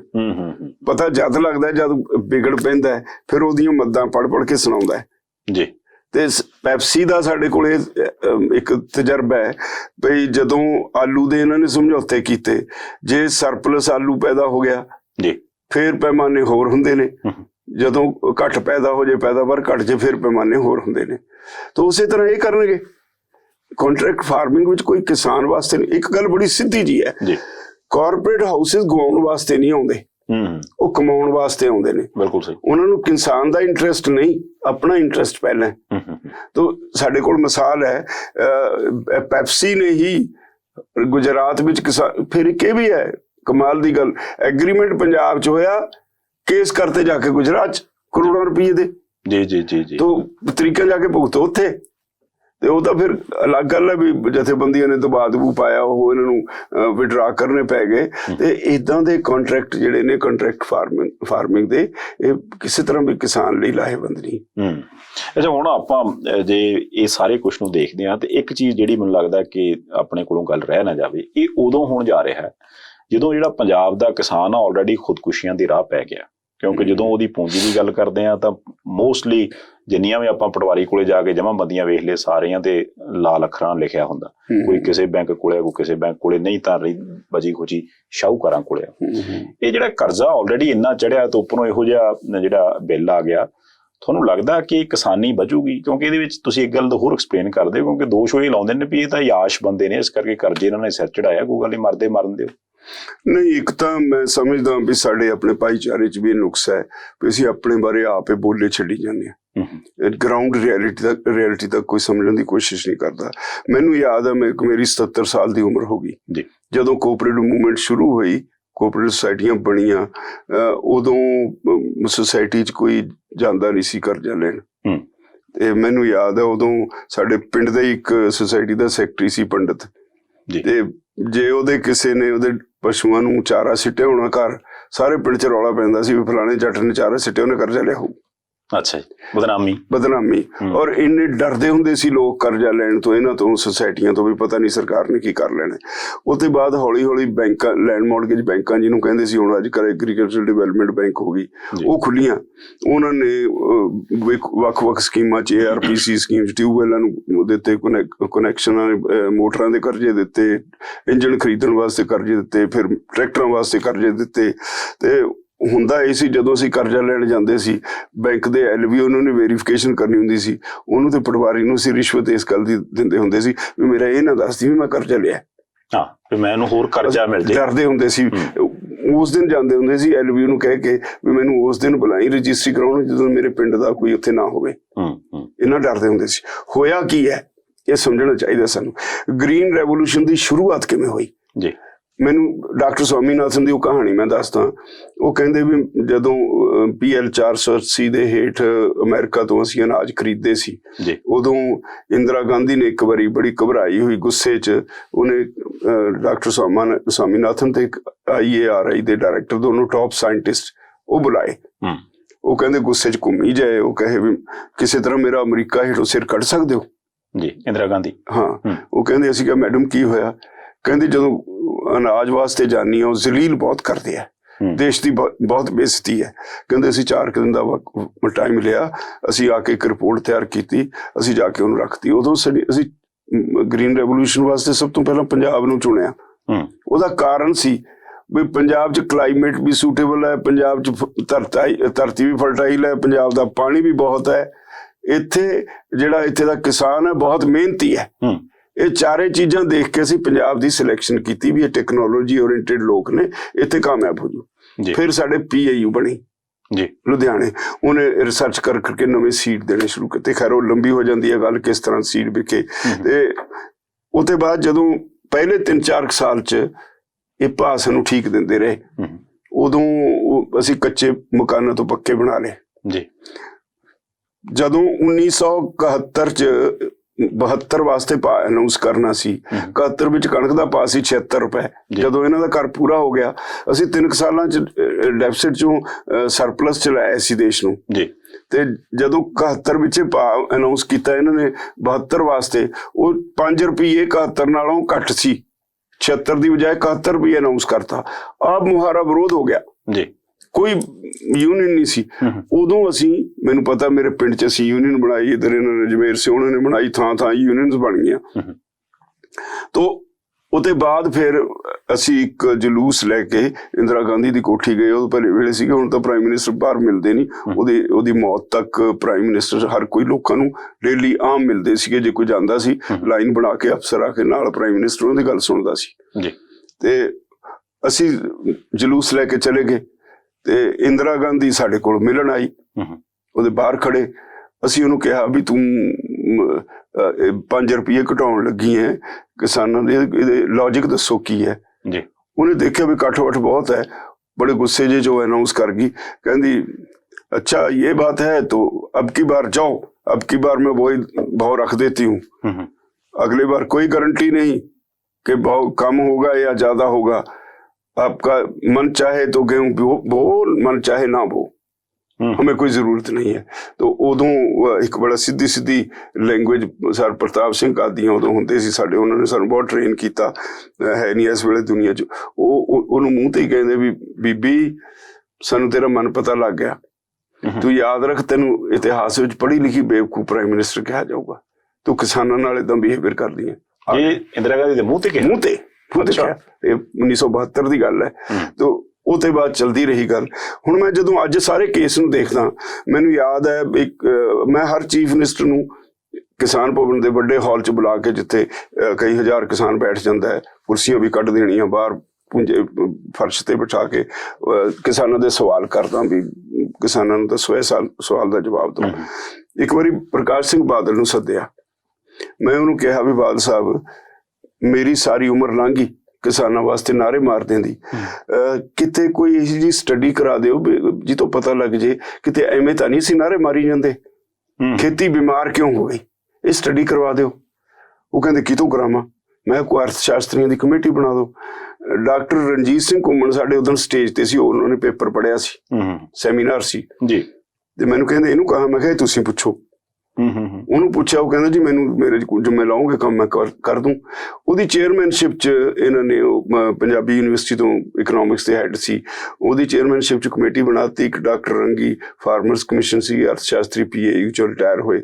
ਇੱਕ doctor HS Sidhu Punjab agriculture university economics department, ਤਿੰਨਾਂ ਦੀ ਬਣਾਤੀ। ਅਸੀਂ ਕਿਹਾ ਸੀ 4 ਫਸਲਾਂ ਸਟੱਡੀ ਕਰੋ, ਕਣਕ, ਨਰਮਾ, ਝੋਨਾ ਤੇ ਗੰਨਾ। ਉਹਨਾਂ ਨੇ 2 ਸਟੱਡੀ ਕੀਤੀਆਂ ਜੀ। ਈਅਰ ਵਾਈਜ਼ ਸਾਰਾ ਰਿਕਾਰਡ ਸਰਕਾਰ ਦੇ ਘਰ ਪਿਆ। ਈਅਰ ਵਾਈਜ਼ ਉਹਨਾਂ ਨੇ 1966-67 ਤੋਂ ਜਦ ਤੋਂ ਭਾਵੇਂ ਥੜ ਲੱਗੇ ਆ, ਹਰ ਸਾਲ ਦਾ ਜੇ ਮੁਨਾਫਾ ਸੀ ਮੁਨਾਫਾ ਕੱਢਤਾ, ਘਾਟਾ ਸੀ ਘਾਟਾ ਕੱਢਤਾ। ਕੁੱਲ 2007-8 ਤੱਕ ਟੋਟਲ ਲਾ ਕੇ ਉਹਨਾਂ ਨੇ ਕਿਹਾ ਜੀ 1966-67 ਤੋਂ 2007-8 ਤੱਕ ਕੇਵਲ ਪੰਜਾਬ ਦੇ ਕਿਸਾਨਾਂ ਦਾ ਭਾਰਤ ਸਰਕਾਰ ਨੇ ਘੱਟ ਭਾਅ ਮਿੱਥ ਕੇ 61,696 ਕਰੋੜ ਰੁਪਇਆ ਸਕੀਜ਼ ਕਰ ਲਿਆ। ਦੱਸ ਹੁਣ ਮੈਂ ਜਿਹੜਾ ਵੀ ਚੀਫ ਮਿਨਿਸਟਰ ਆਉਂਦਾ ਉਹਨੂੰ ਮੈਂ ਕਹਿੰਦਾ ਜੀ ਆਹ ਸਰਕਾਰੀ ਕਮੇਟੀ ਦੀ ਰਿਪੋਰਟ ਹੈ, ਜੇ ਮੇਰੇ ਪੈਸੇ ਬੈਂਕ 'ਚ ਪਏ ਹੁੰਦੇ ਇਹ 2 ਲੱਖ ਕਰੋੜ ਹੁੰਦਾ ਸੀ ਅੱਜ ਨੂੰ, ਇਹ ਤੋਂ ਵੱਧ ਹੁੰਦਾ ਬੈਂਕ ਵਿਆਜ ਨਾਲੇ। ਤੇ ਤੁਸੀਂ ਵਰਕਆਊਟ ਕਰ ਲਓ, ਸਾਡਾ 90,000 ਕਰੋੜ ਤਾਂ ਹੈਗਾ ਕੋਆਪਰੇਟਿਵਸ ਦਾ ਕਰਜ਼ਾ, 30-35,000 ਰੱਖ ਲਓ ਸਾਡਾ ਆੜ੍ਹਤੀਆਂ ਦਾ, 1.25 ਲੱਖ ਕਰੋੜ ਰੁਪਇਆ ਕੱਟ ਲਓ, ਬਾਕੀ ਵੰਡ ਦਿਓ ਕਿਸਾਨਾਂ। ਜੇ ਕੋਈ ਖੁਦਕੁਸ਼ੀ ਕਰ ਗਿਆ ਮੈਂ ਜ਼ਿੰਮੇਵਾਰ ਹਾਂ ਜੀ। ਸਰਕਾਰ ਕਿਸੇ ਕੋਲ ਕੋਈ ਜਵਾਬ ਨਹੀਂ। ਹੁਣ ਇਹਦੇ ਪਿੱਛੇ ਮਾਜਰਾ ਕੀ ਹੈ ਤੁਸੀਂ ਸਮਝੋ। ਤੁਸੀਂ ਜੇ ਜਾਓ ਨਾ ਜੀ CACP ਦਾ ਅਧਿਕਾਰ ਖੇਤਰ ਹੈ ਜਿਹੜਾ, ਉਹਨੂੰ ਪੜ੍ਹੋ, ਸਥਿਤੀ ਆਪਣੇ ਆਪ ਸਾਫ਼ ਹੋ ਜਾਂਦੀ ਹੈ।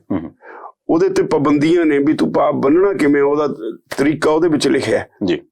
ਉਹ ਕਹਿੰਦੇ ਆ ਵੀ ਜਦੋਂ ਤੁਸੀਂ ਭਾਅ ਦੀ ਸਿਫਾਰਿਸ਼ ਕਰਨੀ ਹੈ, ਕਿਉਂਕਿ ਰਿਕਮੈਂਡੇਟਰੀ ਬੋਡੀ ਹੈ ਨਾ, ਤੁਸੀਂ ਜਦੋਂ ਭਾਅ ਦੀ ਸਿਫਾਰਿਸ਼ ਕਰਨੀ ਹੈ ਤੁਸੀਂ ਇਸ ਗੱਲ ਦਾ ਖਿਆਲ ਰੱਖਣਾ ਹੈ ਵੀ ਉਸ ਭਾਅ ਦੇ ਨਾਲ ਕਾਸਟ ਆਫ ਲਿਵਿੰਗ ਨਾ ਵਧੇ, ਉਹਦੇ ਨਾਲ ਇੰਡਸਟਰੀਅਲ ਕਾਸਟ ਸਟਰਕਚਰ ਪ੍ਰਭਾਵਿਤ ਨਾ ਹੋਵੇ, ਉਹਦੇ ਨਾਲ ਇੰਪੋਰਟ ਐਕਸਪੋਰਟ ਨਾ ਪ੍ਰਭਾਵਿਤ ਹੋਵੇ। ਹੁਣ ਤੁਸੀਂ ਮੈਨੂੰ ਦੱਸੋ ਵੀ ਇਹ ਸਾਰੇ ਕੰਮ ਤਾਂ ਸਰਕਾਰਾਂ ਦੇ ਹੁੰਦੇ ਆ। ਇੱਕ ਜਿਹੜਾ ਖੇਤ ਗੁੱਡ ਦਾ ਕਿਸਾਨ ਹੈ ਉਹਨੇ ਦੇਖਣਾ ਵੀ ਕਾਸਟ ਆਫ ਲਿਵਿੰਗ ਨਾ ਵਧੇ, ਉਹਨੇ ਦੇਖਣਾ ਇੰਡਸਟਰੀ ਦੀ ਕਾਸਟ ਨਾ ਵਧੇ, ਉਹਨੇ ਦੇਖਣਾ ਇੰਪੋਰਟ ਐਕਸਪੋਰਟ ਪ੍ਰਭਾਵਿਤ। ਇਹ ਤਾਂ ਸਰਕਾਰ ਦੀ ਡਿਊਟੀ ਹੈ। ਉਹਨੂੰ ਤਾਂ ਜੋ ਉਹਦੇ ਖਰਚੇ ਆਏ ਉਹਦੇ ਵਿੱਚੋਂ ਕੁਝ ਪੈਸੇ ਉਹਨੂੰ ਹੋਰ ਪਾ ਕੇ ਦੇ ਦਿਓ ਤਾਂ ਕਿ ਉਹ ਸਰਵਾਈਵ ਕਰੇ, ਆਪਣੇ ਪਰਿਵਾਰ ਨੂੰ ਪਾਲ ਸਕੇ। ਬਿਲਕੁਲ ਸਹੀ। ਉਹ ਨਹੀਂ ਆ ਪਾਬੰਦੀਆਂ ਲਾਤੀਆਂ। ਹੁਣ ਇਹਦੇ ਨਾਲ ਜਦੋਂ CACP ਕੰਮ ਕਰਦਾ ਫਿਰ ਇੱਕ ਅਲੱਗ ਬੜਾ ਅਜੀਬ ਕਿਸਮ ਦਾ ਤਰੀਕਾ ਹੈ। ਉਹਨਾਂ ਨੇ CACP ਹਰ ਯੂਨੀਵਰਸਿਟੀ ਨੂੰ ਪੈਸੇ ਦਿੰਦਾ ਹੈ, ਹਰ ਸਟੇਟ 'ਚ ਇੱਕ ਯੂਨੀਵਰਸਿਟੀ ਨੂੰ, ਸਾਡੀ PIU ਨੂੰ ਪੈਸੇ ਦਿੰਦਾ ਹੈ। ਉਹਨਾਂ ਨੇ ਪਿੰਡਾਂ 'ਚ ਇਨੂਮਰੇਟਰਸ ਰੱਖੇ ਹੋਏ ਨੇ। ਉਹਨਾਂ ਦੀ ਡਿਊਟੀ ਹੁੰਦੀ ਹੈ ਵੀ ਕਿਸਾਨਾਂ ਦੇ ਜਿਹੜੇ ਕਿਸਾਨ ਦਾ ਫਾਰਮ ਚੁਣ ਲਿਆ, ਐਟ ਰੈਂਡਮ ਚੁਣਦੇ ਨੇ ਫਾਰਮ ਕੁਝ ਪੰਜਾਬ ਦੇ ਵਿੱਚ 8 ਜਾਂ 10 ਥਾਵਾਂ ਤੇ। ਉਹਨਾਂ ਨੇ ਡੇਲੀ ਉਹਦਾ ਖਰਚਾ ਲਿਖਣਾ ਵੀ ਉਹਨੇ ਕਿੰਨੀ ਦੇਰ ਕਿਸਾਨ ਖੇਤ 'ਚ ਰਿਹਾ, ਉਹਨੇ ਕਿਹੜੀ ਖਾਦ ਪਾਈ, ਕਿਹੜੀ ਦਵਾਈ ਸਪਰੇ ਕੀਤੀ, ਕਿੰਨੀ ਲੇਬਰ ਲਈ, ਸਾਰਾ ਉਹਨਾਂ ਨੇ ਇਹ ਰਿਕਾਰਡ ਰੱਖਣਾ ਹੁੰਦਾ ਹੈ। ਪਰ ਹੁੰਦਾ ਕੀ ਹੈ, ਉਹ ਰਿਕਾਰਡ 'ਚ ਕਾਗਜ਼ਾਂ 'ਚ ਨੇ। ਜਦੋਂ ਰਿਪੋਰਟ ਸਬਮਿਟ ਕਰਨੀ ਹੁੰਦੀ ਹੈ ਉਹ ਤੋਂ 20 ਦਿਨ ਮਹੀਨਾ ਪਹਿਲਾਂ ਇਕੱਠੇ ਹੁੰਦੇ ਨੇ, ਐਵਰੇਜ ਹੀ ਕੱਢੀ ਤੇ ਉਹ ਤੁੱਥ ਮੁੱਥ ਜੀ ਖਾਨਾ ਪੂਰਤੀ ਕਰਕੇ ਰਿਪੋਰਟ ਭੇਜਤੀ। ਉਹਦੇ ਤੇ ਜਿਵੇਂ ਕਿਸਾਨ ਦੀ ਇੱਕ ਤਾਂ ਇਹ ਹੈ ਵੀ ਜਿਹੜੀ ਲੇਬਰ ਕਾਸਟ ਹੈ ਅਨਸਕਿਲਡ ਲੇਬਰ ਦੇ ਤੌਰ ਤੇ ਅਕਾਊਂਟ ਫੋਰ ਕਰਦੇ ਨੇ। ਹੁਣ ਅੱਜ ਖੇਤੀ ਇੰਨੀ ਟੈਕਨੀਕਲ ਹੋ ਗਈ, ਇਹ ਸਾਡਾ ਇਹ ਜੱਦੀ ਪੁਸ਼ਤੀ ਕੀਤਾ ਤਾਂ ਸਾਨੂੰ ਗਾਂ ਤੇ ਗਾਂ ਟੈਕਨੋਲੋਜੀ ਟਰਾਂਸਫਰ ਹੋ ਰਹੀ ਹੈ ਸਾਡੇ ਦਿਮਾਗ 'ਚ। ਅਦਰਵਾਈਜ਼ ਕਿਸੇ ਨਵੇਂ ਬੰਦੇ ਨੂੰ, ਇਹਨੂੰ ਸ਼ਹਿਰੀ ਨੂੰ ਇਹ ਨਹੀਂ ਪਤਾ ਬਈ ਕਣਕ ਦੀ ਬੱਲੀ ਕਿੱਥੇ ਲੱਗਦੀ ਹੈ, ਬੱਲੀ ਦਾ ਨਹੀਂ ਪਤਾ। ਤੇ ਉਹਨੂੰ ਜੇ ਕਹੋ ਤੂੰ ਖੇਤੀ ਕਰਨੀ ਹੈ ਜੀ, ਉਹਨੂੰ ਨਹੀਂ ਪਤਾ ਕੁਛ। ਤੋ ਸਾਡੀ ਉੱਥੇ ਜਾ ਕੇ ਕਹਿੰਦੇ ਨੇ ਜੀ ਅਨਸਕਿਲਡ ਲੇਬਰ ਅਕਾਊਂਟ ਫੋਰ ਕਰਨੀ ਹੈ। ਇੱਕ ਕਮਾਲ ਦੀ ਗੱਲ ਹੈ, ਹੁਣ ਅੱਜ ਸਵਾਮੀਨਾਥਨ ਕਮਿਸ਼ਨ ਦੀ ਰਿਪੋਰਟ ਦਾ ਰੌਲਾ ਬਹੁਤ ਪੈ ਗਿਆ, ਹਰ ਕੋਈ ਕਹਿੰਦਾ ਸਵਾਮੀਨਾਥਨ। ਪਰ ਮੈਂ ਇਹ ਤੋਂ ਵੀ ਅੱਗੇ ਜਾਣਾ। ਇੱਕ ਰਾਜਕੁਮਾਰ ਕਮੇਟੀ ਬਣਾਈ, ਜਿਹੜਾ ਚੇਅਰਮੈਨ ਸੀ ਨੀਤੀ ਆਯੋਗ ਦਾ, ਮੋਦੀ ਸਰਕਾਰ ਨੇ। ਇਹਦੇ ਵਿੱਚ ਇੰਨੀਆਂ ਖਾਮੀਆਂ ਨੇ, ਇਹਦੇ ਵਿੱਚ ਤੁਹਾਡੀ ਮਸ਼ੀਨਰੀ ਦੀ ਡੈਪਰੀਸ਼ੀਏਸ਼ਨ ਨਹੀਂ ਅਕਾਊਂਟ ਫੋਰ ਹੁੰਦੀ, ਜਿਹੜੀ ਸਵਾਮੀਨਾਥਨ ਕਮਿਸ਼ਨ ਦੀ ਰਿਪੋਰਟ ਹੈ, ਜਿਹੜਾ C2 ਫਾਰਮੂਲਾ ਹੈ ਜੀ। ਤੁਹਾਡੀ ਮਸ਼ੀਨਰੀ ਦੀ ਘਸਾਈ ਨਹੀਂ, ਤੁਸੀਂ ਟੈਕਸ ਪੇਅਰ ਹੋ ਜੀ। ਤੁਸੀਂ ਜਦੋਂ ਆਪਣੀ ਰਿਟਰਨ ਫਾਈਲ ਕਰੋਗੇ, ਜੇ ਕਾਰ ਰੱਖੀ ਉਹਦੀ ਡੈਪਰੀਸ਼ੀਏਸ਼ਨ 15% ਤੁਹਾਨੂੰ ਮਿਲਦੀ ਹੈ। ਇੰਡਸਟਰੀ ਵਾਲਿਆਂ ਨੂੰ ਉਹਦੀ ਮਸ਼ੀਨਰੀ ਦੀ ਡੈਪਰੀਸ਼ੀਏਸ਼ਨ ਮਿਲਦੀ ਹੈ, ਪਰ ਖੇਤੀ 'ਚ ਡੈਪਰੀਸ਼ੀਏਸ਼ਨ ਕਿਤੇ ਨਹੀਂ ਜੀ। ਇੰਨੇ ਸੰਦ ਨੇ, ਦੇਖੋ ਇੰਨੇ ਸੰਦ ਨੇ, ਕੋਈ ਡੈਪਰੀਸ਼ੀਏਸ਼ਨ ਨਹੀਂ। ਫਿਰ ਤੁਸੀਂ ਜਦੋਂ ਤੁਹਾਡੀ ਲੇਬਰ ਅਕਾਊਂਟ ਫੋਰ ਕਰਨੀ ਹੈ, ਫਿਰ ਉਹ ਗਿਣਦੇ ਨੇ 6 ਮਹੀਨੇ ਨਹੀਂ ਗਿਣਨੀ। ਤੁਸੀਂ ਤਾਂ ਹੋਰ ਕੋਈ ਕੰਮ ਹੀ ਨਹੀਂ ਕਰਦੇ। ਜਿੰਨੀ ਜ਼ਮੀਨ ਆ ਉਹਦੇ ਤੇ ਹੀ ਤੁਸੀਂ ਡਿਪੈਂਡੈਂਟ, ਤੁਹਾਡਾ ਪਰਿਵਾਰ ਵੀ ਉਹ ਤੇ। ਜੇ ਸਵੇਰ ਤੋਂ ਸ਼ਾਮ ਤਾਈਂ ਜੇ ਤੁਸੀਂ ਲੇਬਰ ਲਾਈ ਹੋਈ ਹੈ ਖੇਤ ਵਿੱਚ, 20 ਬੰਦੇ ਕੰਮ ਕਰਦੇ ਨੇ, ਸਾਡੀਆਂ ਬੀਬੀਆਂ ਤੇ ਬਾਹਾਂ ਰਹਿ ਜਾਂਦੀਆਂ ਆਟਾ ਗੁੰਦੀਆਂ ਦੀਆਂ, ਕੋਈ ਅਕਾਊਂਟ ਫੋਰ ਨਹੀਂ ਕਰਦਾ ਉਹਨਾਂ ਦੀ ਲੇਬਰ ਜੀ। ਤੇ ਤੁਹਾਡੀ 6 ਮਹੀਨੇ ਦੀ ਨਹੀਂ, ਤੁਹਾਡੀ ਹੁੰਦੀ 142 ਘੰਟੇ। ਤੇ ਇਸ ਬੜੀ ਵੱਡੀ ਠੱਗੀ ਹੈ। ਫਿਰ ਹੁੰਦਾ ਕੀ ਹੈ, ਜਦ ਉਹਨੂੰ, ਜਿਹੜਾ ਮੈਂ ਪਹਿਲਾਂ ਜ਼ਿਕਰ ਕੀਤਾ, ਮੈਨੂੰ ਯਾਦ ਹੈ 1984 ਦੇ ਗਵਰਨਰ ਦੇ ਘਰਾਓ ਵੇਲੇ ਇੱਕ ਜੌਹਲ ਸਾਹਿਬ ਦੀ ਚੇਅਰਮੈਨਸ਼ਿਪ 'ਚ ਕਮੇਟੀ ਬਣੀ ਸੀ ਜੀ। ਉਦੋਂ ਬਿਜਲੀ ਦੇ ਬਿੱਲਾਂ ਦੀ ਲੜਾਈ ਸੀ, ਅਸੀਂ ਉਹ ਸਫਲਤਾ ਨਾਲ ਜਿੱਤੇ ਸੀ। ਫਿਰ ਉਦੋਂ ਅਸੀਂ ਇੱਕ ਸਵਾਲ ਉਠਾਇਆ ਸੀ ਵੀ ਤੁਸੀਂ ਜਿਹੜੀ ਸਾਡੀ ਹੈਗੇ ਨਾ ਬਿਜਲੀ ਦਾ ਬਿੱਲ, ਤੁਸੀਂ ਉਹ ਨਹੀਂ ਅਕਾਊਂਟ ਫੋਰ ਕਰਦੇ, ਜੇ ਅਸੀਂ ਜਿਹੜਾ ਅਸੀਂ ਪੇ ਕਰਦੇ ਹਾਂ। ਉਦੋਂ ਬਿਜਲੀ ਦੇ ਬਿੱਲ ਹੁੰਦੇ ਸੀ UN ਤੇ, ਵੀ ਸਾਨੂੰ ਸਾਬਤ ਕਰ ਦਿਓ, ਫਿਰ ਜੋ ਮਰਜ਼ੀ ਲਾ ਦਿਓ। ਉਹਦੇ ਤੇ ਜੌਹਲ ਕਮੇਟੀ ਬਣ ਗਈ। ਜੌਹਲ ਸਾਹਿਬ ਮੈਨੂੰ ਇੱਕ ਮੀਟਿੰਗ 'ਚ ਕਹਿੰਦੇ, PIU 'ਚ ਬੈਠੇ, ਕਾਗਜ਼ ਕੱਢ ਕੇ ਕਹਿੰਦੇ ਰਾਜੇਵਾਲਾ ਫੜੋ। ਮੈਂ ਸਪੋਕਸਮੈਨ ਸੀ ਜੀ। ਤੇ ਮੈਂ ਕਿਹਾ ਜੀ, ਮੈਂ ਦੇਖਿਆ, ਮੈਂ ਕਿਹਾ ਜੀ ਇਹ ਰੱਖਿਓ ਆਪਣੇ ਕੋਲ। ਕਹਿੰਦੇ ਕੀ ਗੱਲ? ਮੈਂ ਕਿਹਾ 1 ਮਿੰਟ ਰੁਕੋ। ਮੈਂ ਆਪਣੀ ਫਾਈਲ 'ਚੋਂ ਕੱਢਿਆ, ਮੈਂ ਕਿਹਾ ਦੇਖੋ ਆਹੀ ਦਿੰਦੇ ਹੋ ਤੁਸੀਂ ਮੈਨੂੰ।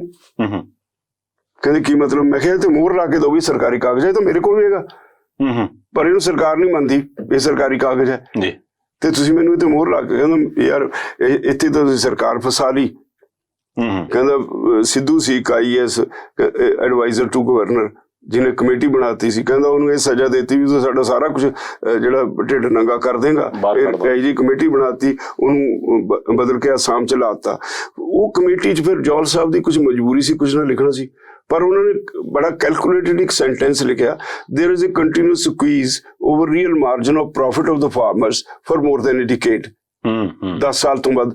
ਇਹਦਾ ਮਤਲਬ ਜਿਉਂ ਹੀ ਉਹਨਾਂ ਦਾ ਘਰ ਪੂਰਾ ਹੋ ਗਿਆ ਉਹ ਤੇ ਬਾਅਦ ਉਹਨਾਂ ਨੇ ਪਾਲਿਸੀ ਬਦਲ ਲਈ, ਤੁਹਾਨੂੰ ਸਕੀਜ਼ ਕਰਨ ਲੱਗ ਗਏ। ਅੱਜ ਹੁਣ ਜਦੋਂ PIU ਚ ਇੱਕ ਪ੍ਰੋਫੈਸਰ ਨੇ ਨਾਰਾ ਕਢਿਆ, ਬੜਾ ਪ੍ਰਚਾਰਿਆ, ਨਾ ਮਹਿੰਗੇ ਵਿਆਹ, ਨਾ ਮਹਿੰਗੇ ਭੋਗ, ਨਾ ਚਿੰਤਾ, ਨਾ ਕਰਜ਼ਾ ਰੋਗ। ਇੱਕ TV ਚੈਨਲ ਤੇ ਉਹ ਆ ਗਿਆ, ਮੈਂ ਉਹਨੂੰ ਕਿਹਾ ਵੀ ਅੱਜ ਮੇਰੀ ਤੇਰੇ ਨਾਲ ਲੜਾਈ ਹੋ ਬਣੀ।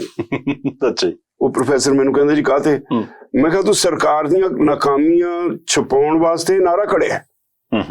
ਤੂੰ ਮੈਨੂੰ ਇਹ ਦੱਸ ਵੀ ਜਿਹੜਾ ਖੇਤੀ ਤੋਂ ਬਾਹਰ ਕੋਈ ਕੰਮ ਕਰਦੇ ਨੇ ਉਹ ਨਹੀਂ ਭੋਗ, ਪਰਿਵਾਰ ਦੇ ਮੈਂਬਰ ਜੇ ਮਰ ਜਾਏ ਉਹਦਾ ਭੋਗ ਨਹੀਂ ਪਾਉਂਦੇ, ਉਹ ਨਹੀਂ ਆਪਣੇ ਬੱਚਿਆਂ ਦੇ ਵਿਆਹ ਕਰਦੇ। ਇਹ ਸਾਡੀਆਂ ਸੋਸ਼ਲ ਰਿਸਪੌਂਸਿਬਿਲਟੀਜ਼ ਨੇ। ਜੇ ਇੱਕ ਮੁਲਾਜ਼ਮ ਆਪਣੇ ਬੱਚੇ ਤੇ ਵਿਆਹ ਦੇ ਖਰਚ ਕਰਕੇ ਕਰਜ਼ੇ 'ਚ ਨਹੀਂ ਫਸਦਾ, ਜੇ ਕਾਰਖਾਨੇਦਾਰ ਆਪਣੇ ਬੱਚੇ ਦੇ ਵਿਆਹ ਤੇ ਪੈਸੇ ਖਰਚ ਕੇ ਨਹੀਂ ਕਰਜ਼ੇ 'ਚ ਫਸਦਾ, ਉਹ ਆਪਣੇ ਬੱਚੇ ਨੂੰ ਮਹਿੰਗੇ ਤੋਂ ਮਹਿੰਗੇ ਸਕੂਲ 'ਚ ਪੜ੍ਹਾ ਕੇ ਨਹੀਂ ਕਰਜ਼ੇ 'ਚ ਫਸਦਾ, ਤਾਂ ਖੇਤੀ ਕਰਨ ਵਾਲਾ ਕਿਉਂ ਫਸਦਾ ਹੈ? ਕਿਉਂਕਿ ਉਹਦਾ ਕਿੱਤਾ ਉਹਨੂੰ ਸਰਵਾਈਵ ਕਰਨ ਵਾਸਤੇ ਕੁਝ ਪਿੱਛੇ ਨਹੀਂ ਛੱਡਦਾ, ਬੱਚਤ ਨਹੀਂ ਛੱਡਦਾ। ਸੋਸ਼ਲ ਰਿਸਪੌਂਸਿਬਿਲਟੀਜ਼ ਨਿਭਾਉਣਾ ਸਮਾਜ ਵਿੱਚ ਅਤ ਜ਼ਰੂਰੀ ਹੈ। ਜੇ ਬੰਦਾ ਨਾ ਨਿਭਾਏ, ਹੁਣ ਮੈਨੂੰ ਦੱਸੋ, ਅਸੀਂ ਆਮ ਤੌਰ ਤੇ ਕਹਿੰਦੇ ਇੱਕ ਪਰਿਵਾਰ ਹੈ, ਉਹ ਜਿੰਨੀ ਦੇਰ ਤੱਕ ਬੱਚੇ ਨਾ ਵਿਆਹ ਲਵੇ ਤਾਂ ਲੋਕ ਆਮ ਕਹਿੰਦੇ ਨੇ ਨਾ ਯਾਰ ਇਹਦੀ ਹਾਲੇ ਕਬੀਲਦਾਰੀ ਨਹੀਂ ਨਜਿੱਠੀ ਗਈ। ਤੇ ਬੱਚਿਆਂ ਦਾ ਵਿਆਹ ਕਰਨਾ, ਉਹਨਾਂ ਨੂੰ ਪੜ੍ਹਾਉਣਾ ਲਿਖਾਉਣਾ, ਪਾਲਣ ਪੋਸ਼ਣ ਕਰਨਾ, ਉਹਨਾਂ ਨੂੰ ਵਿਆਹ ਕੇ ਕੰਮ ਤੇ ਲਾਉਣ ਤੱਕ ਸਾਡੀ ਸੋਸ਼ਲ ਰਿਸਪੌਂਸਿਬਿਲਟੀ ਹੈ। ਖੇਤੀ ਇੱਕ ਐਸਾ ਧੰਦਾ ਹੈ ਜਿਹਦੇ ਵਿੱਚੋਂ ਰਿਸਪੌਂਸਿਬਿਲਟੀਜ਼ ਨਿਭਾਉਣ ਜੋਗੀ ਬੱਚਤ ਨਹੀਂ ਹੁੰਦੀ। ਹਾਂ, ਇਹ ਅਨਪੜ੍ਹ ਹੈ, ਇਹ ਅੱਧ ਪੜ੍ਹਿਆ ਹੈ, ਤਾਂ ਇਹਦੇ ਉੱਤੇ ਜਿਹੜਾ ਮਰਜ਼ੀ ਚਿੱਕੜ ਸੁੱਟਦੇ ਹੋ ਵੀ ਦੇਖੋ ਜੀ ਇਹ ਤਾਂ ਵਿਆਹਾਂ ਤੇ ਵੱਧ ਖਰਚਦੇ ਨੇ। ਮੈਂ ਇਹੋ ਜਿਹੇ ਵਿਆਹ ਦੇਖਦਾ ਜਿੱਥੇ 10 ਕਿਸਾਨਾਂ ਨੇ ਮਿਲ ਕੇ ਇੰਨੇ ਪੈਸੇ ਨਹੀਂ ਆਪਣੀ ਧੀ ਦੇ ਵਿਆਹ ਤੇ ਖਰਚੇ ਹੁੰਦੇ, ਜਿੱਥੇ ਇੱਕ ਪੋਲੀਟੀਸ਼ੀਅਨ ਦੇ ਬੇਟੇ ਦੇ ਵਿਆਹ ਤੇ ਮੈਂ ਦੇਖਿਆ ਉਹਨੇ ਲੈਵਿਸ਼ਲੀ ਲੁਟਾਇਆ। ਬੰਬੇ ਤੋਂ ਆਏ ਨੱਚਣ ਵਾਲੇ ਐਕਟਰਸਾਂ ਬੇਟੇ ਦੇ ਵਿਆਹ ਦੀ ਰਿਸੈਪਸ਼ਨ ਤੇ ਮੈਂ ਸਾਰੇ ਪੋਲੀਟੀਸ਼ੀਅਨਾਂ ਨੂੰ ਫੜ ਕੇ ਕਹਾਂ ਓਏ ਆਹ ਸਾਨੂੰ ਗਾਲਾਂ ਕੱਢਦੇ ਹੋ, ਆਹ ਕੀ ਹੋ ਰਿਹਾ ਹੈ? ਸਿਰਫ ਡੈਕੋਰੇਸ਼ਨ ਤੇ ਇੰਨਾ ਲੋੜੇ ਦਾ ਖਰਚ ਕੀਤਾ, ਅਸੀਂ ਤਾਂ ਉਹਨਾਂ ਦੇ ਵਿਆਹਾਂ ਤੇ ਨਹੀਂ ਕਰਦੇ, ਕਿਉਂਕਿ ਉਹਨਾਂ ਦਾ ਹਰ ਕਿੱਤਾ ਜਿਹੜਾ ਹੈ ਉਹ ਇੰਨਾ ਪ੍ਰੋਫਿਟੇਬਲ ਹੈ। ਖੇਤੀ ਦੀ ਵਾਇਬਿਲਿਟੀ ਉਹ ਖਤਮ ਹੋ ਗਈ। ਇੱਕ ਰਾਜਾ ਸਾਹਿਬ ਸਮਾਂ ਵੱਧ ਲੱਗ ਗਿਆ, ਮੈਂ ਨਾ ਲੱਗ ਜੇ ਅੱਜ ਜਿਹੜੀਆਂ ਗੱਲਾਂ ਤੁਸੀਂ ਦੱਸੀਆਂ ਨੇ ਸੋਚਣ ਵਾਲੀਆਂ। ਇੱਕ ਉਲਾਂਭਾ ਜਿਹੜਾ ਲੋਕ ਦਿੰਦੇ ਨੇ ਉਹ ਇਹ ਹੈ ਕਿ ਵੀ ਕਿਸਾਨ ਯੂਨੀਅਨਾਂ ਦਾ ਏਕਾ ਹੈ ਨਹੀਂ, ਜਾਂ ਕਹ ਲਓ ਜੱਟਾਂ ਦਾ ਏਕਾ ਹੈ ਨਹੀਂ, ਇਹ ਤਾਂ ਰਗੜੇ ਜਾਂਦੇ ਆ। ਇਹ ਗੱਲ ਕਿੰਨੀ ਕੁ ਸਹੀ ਹੈ? ਜੇ ਏਕਾ ਹੁੰਦਾ ਫਿਰ ਕੁਝ ਕਰ ਲੈਂਦੇ।